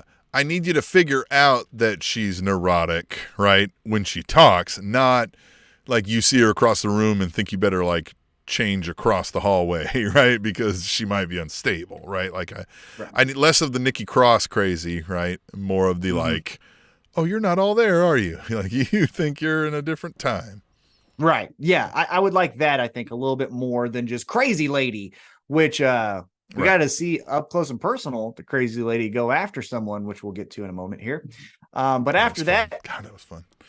We get a squash match, and it's Wardlow, and he beats Matt Sydal. Okay. Well, I happen to be in the bathroom for that one. And apparently, like, if I would have been waiting in line for the bathroom, I would have seen part of that match. Yeah, he walked right past your bathroom, but you were in there instead of in line, so you missed him. But yep. Yeah, again, cool. I think. Look, I heard Wardlow and I knew, like, time to go to the bathroom. You know what I'm saying? That's all I'm going to say. Well, I think here's the difficult part is obviously he needs repackaging, right? We tried all the TNT championship title runs and all that, and it just didn't really hit. You know what I mean? Didn't we shave his head and shit too? But to go back to Silent Assassin, after we did that for so long as his right-hand man to MJF, or excuse me, he was the right-hand man to MJF. Then he broke out, and now we heard the reason he grew out his hair was because his father and all of that. Okay, cool. We're getting to know you and all of that. To then just go back to like, no, he doesn't talk anymore. It felt like, well, you've kind of passed that point. You can't go back to square one with this. Something, yeah. Yeah. I mean, you know what it kind of feels like? It kind of feels like, are we making sure we get all the final number of appearances out of this contract that we're supposed to get? And then we're going to move on. You kind of broke up there. Say that again. I'm sorry. Oh, I said, is this more of a, like, this feels to me like hey, we're going to get the correct number of appearances out of this contract that we're supposed to get, and then we're going to move on. Yeah, possibly. To me, it feels like Tony Khan saying, well, they won't remember any of that other stuff. We'll just start here from square one. And it's like, brother, we do remember that. You know what I mean? So, yeah, we'll see what happens. But again, another squash match couldn't happen. Maybe it's him. Maybe it's him saying, like, I want to get back to the meat. And he's like, all right, fine, try it. Again, brother, you don't wrestle like it and you don't look like it. You ain't meat. Okay. All right. You're tofu. You want to talk about meat and all that kind of stuff. Yeah. You're fucking, yeah. You're 93% lean ground beef, buddy. Yeah. 100%. Yeah. All right. So then after Wardlow walks past you as you're peeing, we go backstage and Chris Jericho is having an ice pack on his neck. And Daniel Garcia walks up and he's like, how's he doing? And Matt Menard says, the hell are you doing talking to that bitch? Again, paraphrasing. And Daniel Garcia's like, I care about him. All right. I care about him. Meanwhile, Jericho doesn't even say anything. Jericho's essentially acknowledged that they're there, but he ain't going to interject on anything. Right. And that's the segment. So what do you think happens? We don't need anything. Yeah. What do you think happens here? Well, yeah, it looks like the whole band is breaking apart, right? Like they got rid of the Jericho, but I feel like they're all going to filter apart now. It's basically where we're going, right? And more of that comes in the match, right? But yeah, this is just the slow breakup, I guess. Maybe they thought, hey, we're going to run with the, the Jericho Less Appreciation Society, right? And then they're like, no, that ain't working. So time to pump. That's what I hope they don't do, right? I don't need Chris Jericho to be like, Sammy was my best friend and my protege, but he didn't work out. But Danny, you can. And then it's like, well, fuck, now he's just going to stand next to Jericho. I don't need that shit. He's the most charismatic of everyone out of that group, doing his fucking little, you know what I mean? Like that's the shit. And yes, on Friday they had a match, which we won't ruin, but you get to see a little bit more advancement from the Less Jericho Appreciation Society story. All right. Then we get back into the ring and we get a banger. It is Hangman Adam Page right there versus the leader of the gangbangs, Jay White. And gangbangers. The gangbang gang comes out on big wheels. Why? I don't know. Here's the thing. Because you don't like it. Well, but here's the thing is when DX was doing this stuff in 97, it was to, shock the system. I don't know another phrase that was the first one coming to mind. Well, it was to be sophomoric. Like that was the intent, was like to piss on all of this, right? Like stop taking it serious. But everyone around was still treating pro wrestling like the, And we're going to roll them out here, right? Yeah. Uh-huh. But like, are you like, you know what I mean? Like you're not a. Yeah. I mean, I know they're the yeah. That's what this feels like. It seems like they found the rent-a-bikes, whatever city. Oh no, they don't have these hanging around Independence, Missouri, do they? So they had to like specifically bring these in, maybe. But I feel like these are like those rent-a-scooters, right? Like, and maybe they saw them somewhere and they were like, oh, people will hate it if we ride in on these, and they rented 4 of them, right? And brought them in the arena. It was like. Yeah, but then it was like, I don't know. Did anyone care? I don't know. It just feels, again. Fuckers probably didn't even put them back. They probably just left them in the arena, too. Fucking. Probably. But, again, with the Bullet Club, I understand what they did in Japan. And they did, I'll use the phrase again, shock the system over there. Because it was a sport. And then they came in saying, fuck all that. Credit to you, whatever. You ripped off everything, but I'll get over that. You did what you intended. But after they became, the mainstream, I know obviously they're not the mainstream, but the mainstream act that they are, then they kind of felt like they ran out of ideas. And now that we're doing the gold or whatever, it just feels like you guys are holding on to something that was 6 years ago. And I just don't give a fuck. Like NWO Wolfpack felt like, okay, guys, right? And that's kind of what all these Bullet Club, whatever, right? All these extra, the original club. And then it's like, guys, I remember who you are, right? Like, I don't need to keep getting told what you did before. And this, like, I get the idea. To me, a faction of Jay White, Juice Robinson, and the Guns is fine, right? They can be obnoxious heels just fine, right? But we don't have to be like, oh yeah, but it's Bullet Club, remember? Remember the Bullet Club and Guns Up and all that? Like, you guys could have just been assholes on your own, right? Like, you could have just been 4 assholes that liked each other and wanted to be assholes together. I guess to me, I just think they're nerds. Like, I don't think they're assholes. Well, like, no, you know what they are? They're nerds that act cool. Like, we've talked about this over the years of the Spanish Announce Table. They're nerds that act cool. They're acting like they think the cool guys in the room are supposed to act. And I don't like them. Like, that's the thing. No, I agree. Because they're wrong. They're not the cool guy, right? They're acting cool. They're like, this is how cool guys acting. Like, no, it's not. Right? Like, no, it's not.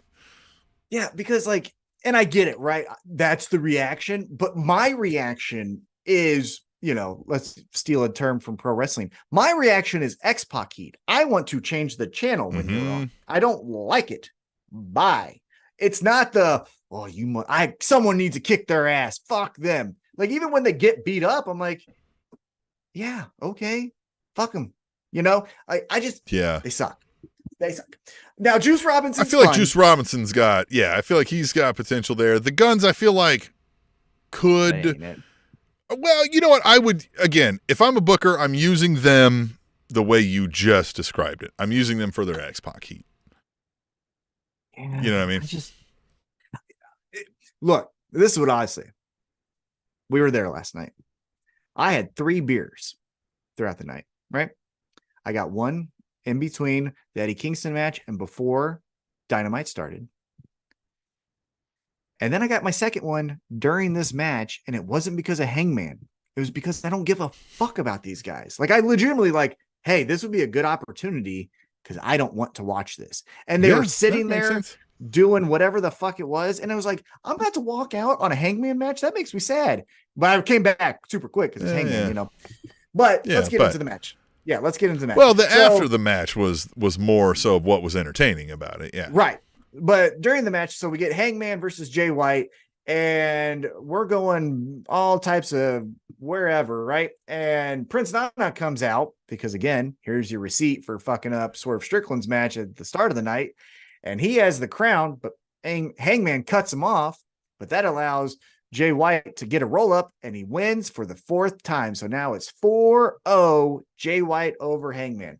I actually like that because I think we could do something later once we're all done with our storylines. We could do we love a good Hangman woe is me story, and if I can't beat Jay White, or I've done everything in this company except for beat this guy, what the fuck, right? Like something like that I think is cool, because again, one of my favorite stories is this the used Tommy fucking Dreamer car salesman over here.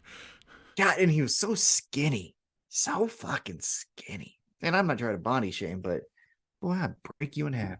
I'm not even tough, but what was I gonna say? Oh, one of my favorite stories is the Raven Tommy Dreamer, how it took so long for Tommy Dreamer to beat Raven, and that was compelling, right? So we could do something like that. Yeah, that's fine. Yeah. There's no reason in that match that, like, Hangman has to win there. So again, if you've already got a streak going, leave that nugget for you. You can always beat him at some point. So why not make the first time more impactful by losing a few more, right? Yeah. And Prince Nana goes out there on behalf of Swerve Strickland that gets his revenge a little bit for Hangman fucking up the first match of the night. So I liked it. All right. So then post-match, Hangman chases off Prince Nana. So he's running out there. Prince Nana is running out there saying, get the fuck off, And then MJF walks out and he's like, Jay White, give me my title. Do the right thing. Be a good person. I know who the fuck you are. Those people don't even like you. You don't even like them. Just be a man and give me my belt. And the gangbangers say, nope, not going to do it. Not going to do it. And they then challenge MJF to say, find 3 other people and fight us. Let's do a 4 versus 4 match and see what happens. I do want to say this about the Jay White portion of this, which I thought was smooth for a heel delivery, right? So what MJF said was, you bitch, you came out and you stole my title. You know as well as I do, like, that's not how you fucking earn a title, right? Like, stop being a bitch. Give me the belt back. You didn't earn it. And Jay White goes, well, my man, you know how this works. You don't just come ask for the fucking title. You got to earn it. Like, you can't just fucking come. You got to earn it. You have a match coming up with me. You'll earn it if you beat me. I was like, fucking nailed it, right? And I was like, that's perfect. He just said, yeah. What I'm rubber, you're glue, bitch. Fucking fuck you. Yeah, he did say that. Smooth. Yeah, that was great. That was good. But yeah, so he says, hey, after again an impassioned MJF promo where he talks about not hating what he sees in the mirror, which is a callback to the CM Punk promo where he said he hates what he sees, all that stuff. But then they say, yeah, fine, 3 guys, let's do a 4-on-4 match and see what happens. Then we get some controversy, and so this is where complete hand of God, I didn't understand it. It went way past my head. It was lost on me until after we left. Yeah. Mm-hmm. Yeah. I still don't even technically get it, which again, I'm uneducated. I'm not the smartest person in the world, but we'll get to that. Let's talk about it first. We can get there. What's his ass? What is his name? The crazy guy. Juice Robinson says, guess what, MJF? Next week, I'm going to win the Dynamite Diamond Ring Battle Royal. Then I'm going to beat you for your ring, and you're a piece of shit. And then he says, and you know what I got for you? I got this roll of quarters. And you know what I do with that? I break people's jaws. And this is, again, where I don't know what's happening, because I know that Juice Robinson has done that in AEW. He takes quarters, he hits you in the fucking mouth, you're knocked out. That's his thing. Well, and he said that, right? He said, I break people's jaws, which that was my initial thought too, was like roll of quarters, knock you out, got your name on it. I forgot about MJF's quarters promo from before. Oh, so this is specific to MJF. This isn't like a Jewish hate thing like across the board. This was specific to MJF? So it was lost on me. I know he freaked out and got like, fuck you, you know what I mean? Like, I'm fucking whatever. And I was like, that's weird. I felt like live, I felt like it tapered off and they didn't have a finish to me because I'd forgot about this promo before that he talked about where the people threw quarters at him and said, pick him up. Now I do remember that. Yes. Now I do remember that. So, which is not, from what I took, what Juice Robinson was saying, right? He said, you know what I do with this? I break people's jaws. Now, was that all planned? Was it all planned to like, you're going to say this, but they're going to think you meant this. I'm going to act like you meant that. And we're going to do that. We'll see as time goes on, right? How they play this. Mm-hmm. Yeah. But the way MJF has responded looking behind the curtain to people makes me think all of this was planned to begin with, right? Like, yes, he didn't say that, and that's not what he meant, but I think that was planned anyway, right? To save him from not being the guy who said, I'm going to throw quarters at you, right? We're going to make people think you're saying the Jewish thing, but you didn't, and you can be like, whoa, it's not what I meant, right? And MJF can say, I know that's not what he meant, right? Like, that's kind of where I feel like we may be going with it now later, or they're just doing damage control, and maybe none of them thought about it, right? Because, yeah, it feels like in the moment it just felt like he was saying, like, I got to roll the quarters, I'm coming to knock your ass out, right? I'd forgot about the quarters promo, the Jewish thing about that, right? So it'll be interesting to see where we go from here. I feel like we're either going to they're going to dive into it, and all of this was planned the way it played out, very specifically for that reason, or they're going to kind of get away from it and do damage control and like, oops, we thought we were doing this and forgot we said this before, and so now we're going to fucking forget it, right? Like, we'll see what happens here. But, yeah, live, I just thought it was weird. I was like, why did he get so pissed about that and didn't really have anything to say, just got really mad and left kind of. So it was, yeah. Well, I get my confusion was when, you know, I got home after the show. I just wanted to see what people were saying online because I get bad cell service when I'm there. So I barely see anything that's happening, which is good. Yeah. I should be enjoying the show. So fuck off. I don't want cell service there, right? But anyhow, what I kept seeing was all these people going like, that's poor taste. I wouldn't have done that. That's poor taste. Yeah. Man, that's a really bad look. And I'm just like, okay, hold on though. If it's because this is my confusion still. If it's a story specific to MJF, let's not forget, ladies and gentlemen, this isn't real. Right? This isn't real. So, like, shut the fuck up, right? Yeah. Because again, this is what I've said. Yeah. Well, hold on. This is what I've said since we kind of started this whole podcast. And when I get mad that the bad guy said something and people get mad, it's like I've said, you know, numerous times. It's as if we're trying to tell the story of Jesus, but we can't mention the devil, right? Like, oh, but the devil does a bad thing. You know what I mean? It's like, so I think what some people are harping on, I do get what you're saying. I think what some people are harping on is, so everything we just addressed, you know, was the roll of quarters meant to reference his discussion about a roll of quarters earlier and the Judaism, right? Like, and if it was, that might be in poor taste due to the current conflicts going on in Israel and Hamas, right? Like, I think that's what some people are saying. Now, that might be correct. However, I'm interested in, did they really mean that or not, right? Like, because I don't know that they really meant that. Yeah, but maybe they did, because the way he reacted was one of rage that you might when somebody's being racist to you. So I don't know. Right. So I think it was, right? Now that, you know, we've had some time to digest it, I think it was completely meant for MJF to go, I remember being a high school kid getting quarters thrown at me, pick him up, Jewel Boy, right? And that's why you said it, and fuck you, right? Like, right. Yeah. Okay. But I guess my point is, and I understand current situation, right? Right. Mm-hmm. But like, let's just say it didn't. Like, let's say what's currently happening in the world isn't happening. Right. What you're telling me, not you, but general you, what you're telling me though, is that, okay, well, you can tell the story now because so Jewish hate is okay. You just can't do it when like there's a war. And it's like, well, when wait a minute. Actual Jewish hate happening. But like, yeah. So, but I guess again, it's like, you know, like murder's wrong, right? But we see it in television shows. So like, if we're wanting to tell stories where bad people exist, then they have to be fucking bad. Yeah. And perhaps I think what MJF is kind of saying is like, because that stuff is happening, he feels it is a great time to tell the story he wants to tell now. Yes. Right. Like, I guess my point is if you want to tell a story where someone perseveres, the person that's doing the objection has to be fucking legitimate. Yeah, and I think that's kind of what he's saying is like, hey, listen, if you're saying this story can't be told through the medium of pro wrestling, well, I would say that's a knock on how stories have been told in pro wrestling. Yeah. I ain't going to fucking do that, right? Like, right.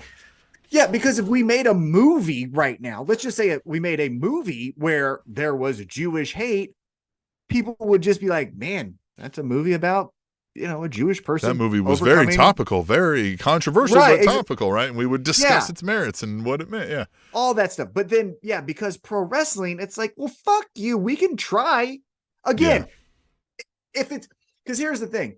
If it's bad in the sense of you don't like the acting, that's not the story, right? You don't like the actors. That's a different conversation. Yeah. But if the story is a Jewish man or woman overcomes being persecuted or ridiculed for their Jewish faith, I think that story should be told in any medium. The story's just fine. Yeah, exactly. Right. Yeah. So I don't fucking get these. And you know what it is? This is what I think it is, Tim. I think goes back to, and this is not at the same level. So I'm equating this, but it's not equal. Okay. But where my mind went, this goes back to when Raw Underground came out, right? And remember the first episode of Raw Underground, and there was women dancing, and all these fucking neckbeards were like, "Oh my god, these women! Oh, we're sure shitting on women nowadays." It's like, why? Because they're dancing. Now you're saying women can't dance anymore because that's belittling them. It's like, fuck you for getting mad on behalf of people that you aren't, right? Like there were people that I was reading that was like, oh, that's poor taste. It's like, well, are you Jewish? Like, motherfucker, MJF is Jewish. He can tell this story. So like, fuck off. Right. You know what I mean? Well, and that's the thing. I think it kind of like what he's saying, like, hey, because this news story now has your attention, you might be more receptive to the story I'm about to tell you, right? Like, and this is a story that happened. So yeah, I'm with you. I do think this was planned. It is interesting that like, then I'm very interested to see where it goes from here, because to me, it hinges a little bit on this. Juice Robinson said very specifically, you know what I do with this? I knock people out, right? Which indicates to me his intent is holding the roll of quarters in a fist and punching you in the face, which is not a degradation towards Jewish folks, right? Like it's anybody can get these fucking hands, and I've loaded them. What MJF said was people threw quarters at him and said, pick it up, Jew boy, pick it up, right? So can we address that MJF maybe misunderstood what Juice Robinson said, even when Juice Robinson was trying to be a dickhead? Like maybe that comes about. I don't know. Yeah, because the trigger is the quarters, right? In any context, when someone's the trigger of the quarters is what set them off. And I get that, right? Yeah, I'm interested to say it. But the people that are like taking it on their behalf to be mad for Jewish people, fuck you. Like, I just don't get that. MJF, I think he's kind of like, I am Jewish, dog. Like, this is me. Friedman is the fucking name, man. Like, you know what I mean? Yeah. Like, we're doing this. Yeah.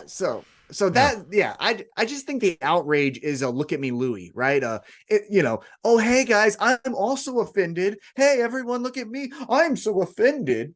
About what? Well, I don't know. It just seems like I should be offended. Fuck off. Just watch some TV, All right. So then, and we're very supportive, right? Of like we're very much of like, hey, don't offend people if you can avoid it, right? But like some people got to think like not everything is offensive on its face value. You have to, there's some subjectivity. What was somebody's intent? What's their purpose? What's their plan, right? Like all of that comes into play here, right? Like somebody saying something about Jewish hate doesn't mean we're supporting Jewish hate here, right? Why did they bring up Jewish hate? What is their purpose? Are they in mid-story? Are they like, there's all these variables that have to get talked about, right? Like, calm down, right? Like, that's what we're saying here, right? Like, just calm down. Well, kind of. What I'm saying is, if the bad person says something bad, that's the fucking point. It would be point. Especially in the story here, right? Yeah. Yes, that's the difference. If it's the good guy, right? If the good guy says, "Look at these Jews over here," that's not good, right? The good guy. That's a problem, right? Yes, that is problematic. Yeah. You have to let this play out, because like you have to see if this turns into Triple H saying "you people" and then he wins the match, right? And then it's problematic, right? Like then you have a problem. A perfect example. WrestleMania 19, Booker T, Triple H. All of that was bad, but then the payoff is that the bad guy wins, well, that's fucking bullshit, right? Then that's bad, right? Yeah. And especially because specific to that story, then they just moved on, right? Because it's another thing that you have to have bad guys be credible, so they have to win sometimes, right? Or else what the fuck are bad guys? You know what I mean? But at the end of that, they didn't readdress that. Booker T never got his over in the end, right? Yeah, that's the part that's problematic. And so that's what I'm mad about when things are problematic like that. But for a bad person to say something bad is the fucking point. Idiots. Okay, let's move off that. Then we get after that, then we get part 2 of Toni Storm's movie, and she's doing her thing, and it's fine. And then Tim, our timing's a little off, right? My internet connection probably and all that, but we got to do it. Yeah, we saw this. It was on the watch. It was on 8:30. Yep, 8:30 in the One True Time Zone. We come back from commercial, and Tim. 1 second, actually. Right before the main event, yeah. Mm-hmm. Ready? Real? So, yep. It's time. Time for the women.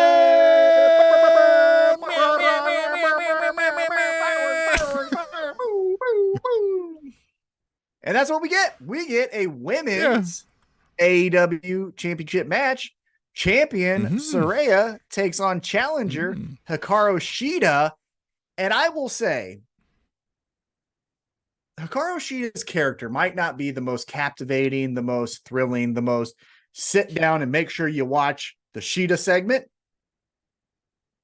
However, you go through just matches, which I know we are not match guys, right? But if you go through the 4-year history of women's matches in AEW, and you were to rank them, the top 10 might have. Well, what I'm saying is the top 10 might have 6 Hikaru Shida matches. Like, that's what I'm saying. She's top dog. This is the best match of Saraya's career that I could think of off the top of my head. Yeah, it was great. It was great. We did spend a lot of time about how you talking about how Shida needed some more pants than. Man, look. Like, you're making my eyes go to a place that I don't want to look, especially when I'm sitting next to my wife. You know what I'm saying? Like, it's hard. Yeah, in person, like there's a lot of openings and flaps on that thing that show some views that you're kind of like, look, man, you did a roll up. I can't not look there. You know what I mean? Yeah. Like, you're making me look there. Yeah. You spread eagle on the corner here when I'm sitting 4th row back, and I saw some shit. Well, yeah, it's like I'm sitting next to my wife, so I've got to act like I'm fucking, my watch is broken, so I got to keep looking down here. Like, what the? She knows. But you know what I'm saying? It's she was catching a peek, too. She was like, look at Sheila's ass over here. Well, it wasn't just her ass. It was the front part that was, it was the whole portion. Yeah, it was the whole, the core. So, we'll call it the core. We saw a lot of the core of Shida. So outside of that, though, this was an amazing match. And again, it caught me off guard because we get a back and forth. We get Ruby Soho tries to interfere, which then brings out Toni Storm, who jumps the barricade, runs right past us. And Toni Storm brings out the shoe and smacks the shit out of Ruby Soho, which is fun because, again, tits up. Battled right back by us. Yeah, because again, it's chin up, tits out, and watch for the shoe.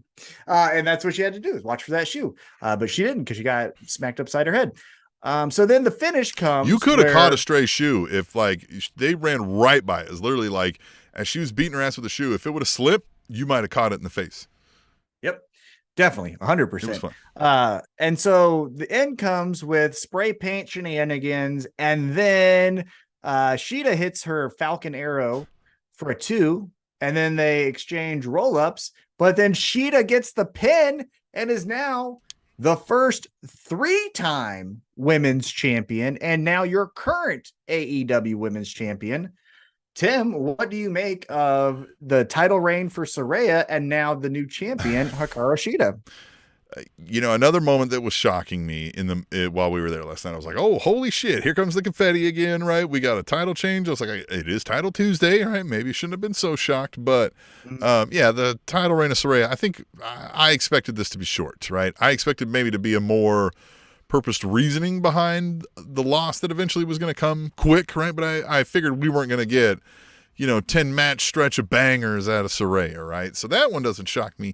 That it was Sheeta here kind of did. I was like, oh, okay, right? Like, we're rocking the Sheeta thing again. Here we go. Yeah, I honestly thought with Saraya, because of her still getting back acclimated to, wrestling on a more regular basis, I thought she would replenish the outcasts and have women go through a gauntlet to get to her, right? Like, that's how she would extend her title reign, is you gotta go through Ruby Soho, then you gotta go through Sky Blue, and then whoever else is in her group, and She then reigns you finally over, right? Yeah. Right. Mm-hmm. I thought we would get a little bit more of that, but we didn't. And yeah, to your point too. Yeah, Hikaru Shida, I did not have as winning the championship. I did not have on my bingo card as Hikaru Shida first 3-time women's champion. Thought that was going to be Britt Baker, if anyone, So I thought that was interesting. But yeah, Shida is your champion. Got a couple holy Shida chants in the crowd, which again, the match was very, very good. And now we have a new champ. So let's move on. We get the action moving again, and we get Chris Jericho being taken to a hospital. Bit of good news. AEW is donating 50,000 AEW toys to Toys for Tots. So that's great. And then we get what I think I actually missed this because maybe I was just talking and bullshitting, but Don Callis says he has a surprise, which involves doing Sammy Guevara's signed deal during a picture-in-picture. So I don't exactly know what that was. There was something because he did a thing where Takeshita was doing the cards thing, which again, like, was that like maybe in picture? I haven't seen the thing back, so maybe that was done in picture-in-picture, but live we were kind of like, what the fuck, man? This is boring. Right. Like everybody's kind of like, yeah, they could maybe do a little bit better of that, saying like, this is picture-in-picture right now in TV. Definitely, yeah. Run an ad for like Fight Forever, but then have your picture-in-picture so that it mimics what the TV audience is also seeing. Yeah, because there was twice, I think, at least, where we were like, is this what? Like you just heard the murmur of the crowd, right? And everybody's like, what the fuck's going on? What the fuck is happening? So Michael Carter saying, hey, yo.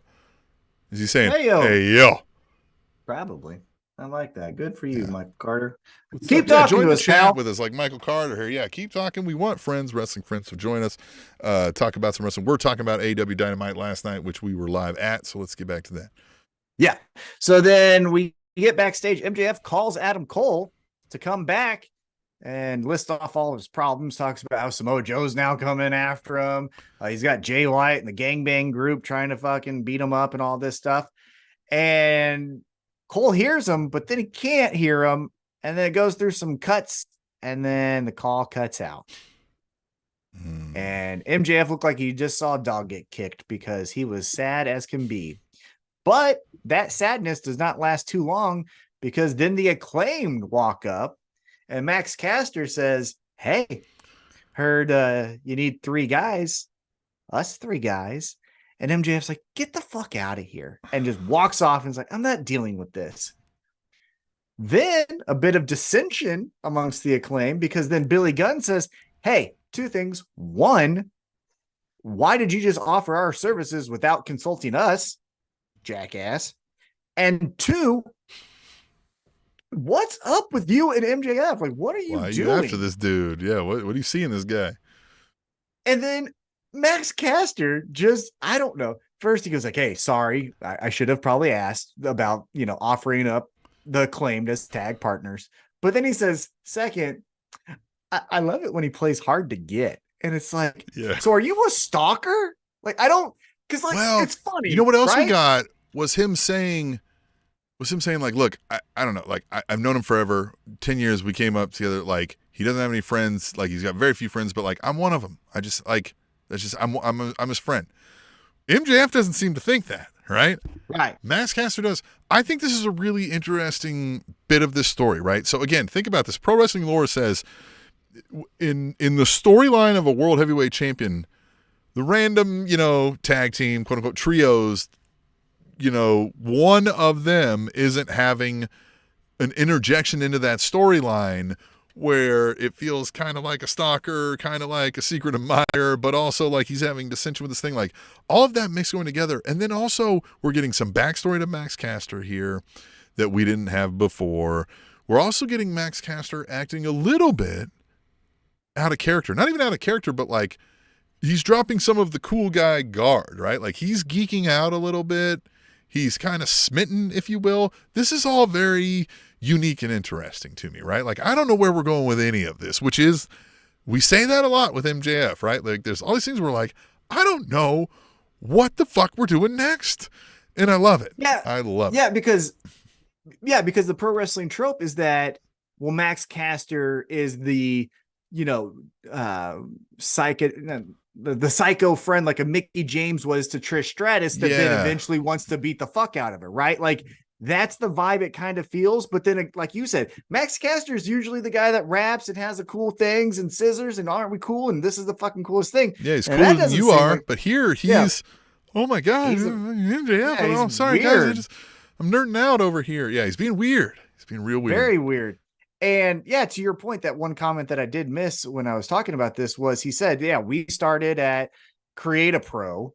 I think what he said is he might not think that, how did he say? I think he said, might like he may not agree, but like he's my friend or something along those lines, right? Yeah. He might not think that I'm his friend, but I am his friend, something like that. Yeah. And like, so if only we're just planting seeds for something in the future, like they're doing an excellent job at it, right? Even if we maybe are left wondering what that was about for later purposes, like all of this has left me doing exactly that. Like, what the fuck is this about? Like, why are they interjected? They're the current trios champs. Why do they need to be in this? Yeah. Well, one thing for sure is if you watch their Twitter interactions, Max Caster's been doing this for fucking almost a year, if not longer. Long play for this. Long play for this story, but we'll see what happens. All right. So then after that, we get Christian Cage and he walks down with Luchasaurus. And before the match, he talks a good game here. He cuts a promo and he talks about how he is not just like, so the comment I think he goes, I didn't just grab some people and dress them up like it was Halloween and convince people they're tough guys. Yeah. Judgment reference there, right? Loved that. He goes, Nick Wayne and Luchasaurus, I am a father figure to them, which fucking chef's kiss with the line. And then he says, but Copeland wanted to reform the team. How interesting. He didn't want to reform it back in 2011. He didn't want to reform it all these times. But now that I'm the fucking man, now that I got the championship, now he wants to come over to AEW. And you want to, I don't need your bitch ass. Fuck you, right? And then he crosses the line. Then he goes, hey, I know about your kids. I remember Beth. And then he tells Beth, hey, put some clean sheets on the bed. The girl's new daddy is coming home. Ooh. And here's the thing that I thought was interesting. For the in-ring debut for Adam Copeland, I thought we were going to get all the bells and whistles. So the on this day and fireworks and the in this crud, AEW, all that. Nope. Adam Copeland, Edge, just runs to the ring. Is like, we're fucking fighting right now, which makes sense. But I thought it was interesting that we didn't get the pop and circumstance of the in-ring debut of Edge. It was just, I'm going to fight these guys. He said, let's go, throw hands.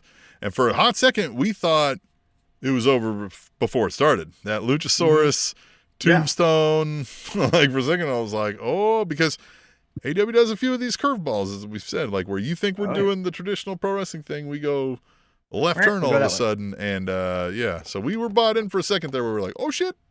Yeah, those are great. But then the rest unfolded, of course. Yeah. And so then they go back and forth and we get a fun match. It was my wife's match of the night. She actually loved this match the most out of all the matches we saw. She thought Adam Copeland, especially for his age, did way better than she anticipated. So she was pleasantly surprised. And we get all the fun stuff. The ending is great. I think I want to talk about the ending here just for a little bit. So the ending comes, where did I write this here? They head to the apron where Luchasaurus loads up a chokeslam onto the steps, but gets caught with the Atomomatic, or it was called the Edge-O-Matic. I don't know what it's called now. And then a spear off the apron. And then Cage accidentally hits Luchasaurus in the back of the head with TNT Championship. Or no. Edge stole it from him. Hit Luchasaurus, threw it back at him, did the Eddie Guerrero thing. Yeah. Well, and then Luchasaurus looked at Christian Cage and was like, right. Why did you hit me? Yeah, why did you do that? why would you do that? And then turns around, takes the spear, 1, 2, 3. Adam Copeland gets the victory. Now, post-match, they come down and they're beating him up. Nick Wayne, who, by the way, I'm stealing this because I saw it online, so it's not my idea, but I do think it's pretty fucking great. Nick Wayne, first off, get rid of the Pikachu necklace bullshit, all that stuff. Wear a turtleneck, just like Christian Cage. Yes. Be in the same fucking turtleneck as Christian Cage and walk with your especially stupid with your face. skinny body, like the long neck. Turtleneck will be great. Yeah. Speaking of Neck Strong, he needs that shirt. Oh my God. He should join the Neck Strong group. Because of his fucking you get all the long neck people in there.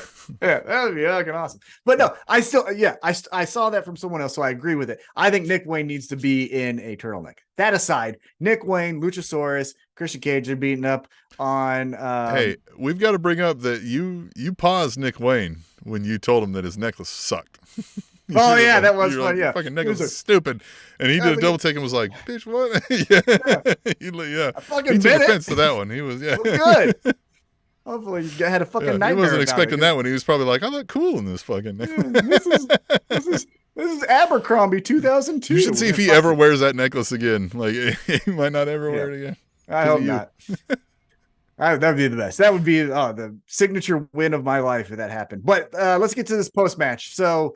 They're beating up on Adam Copeland. Then that brings out Bryan Danielson, and then that brings out the Gates of Agony and Swerve Strickland, which then brings out Hangman Adam Page, and then we're getting all the fun of pull apart.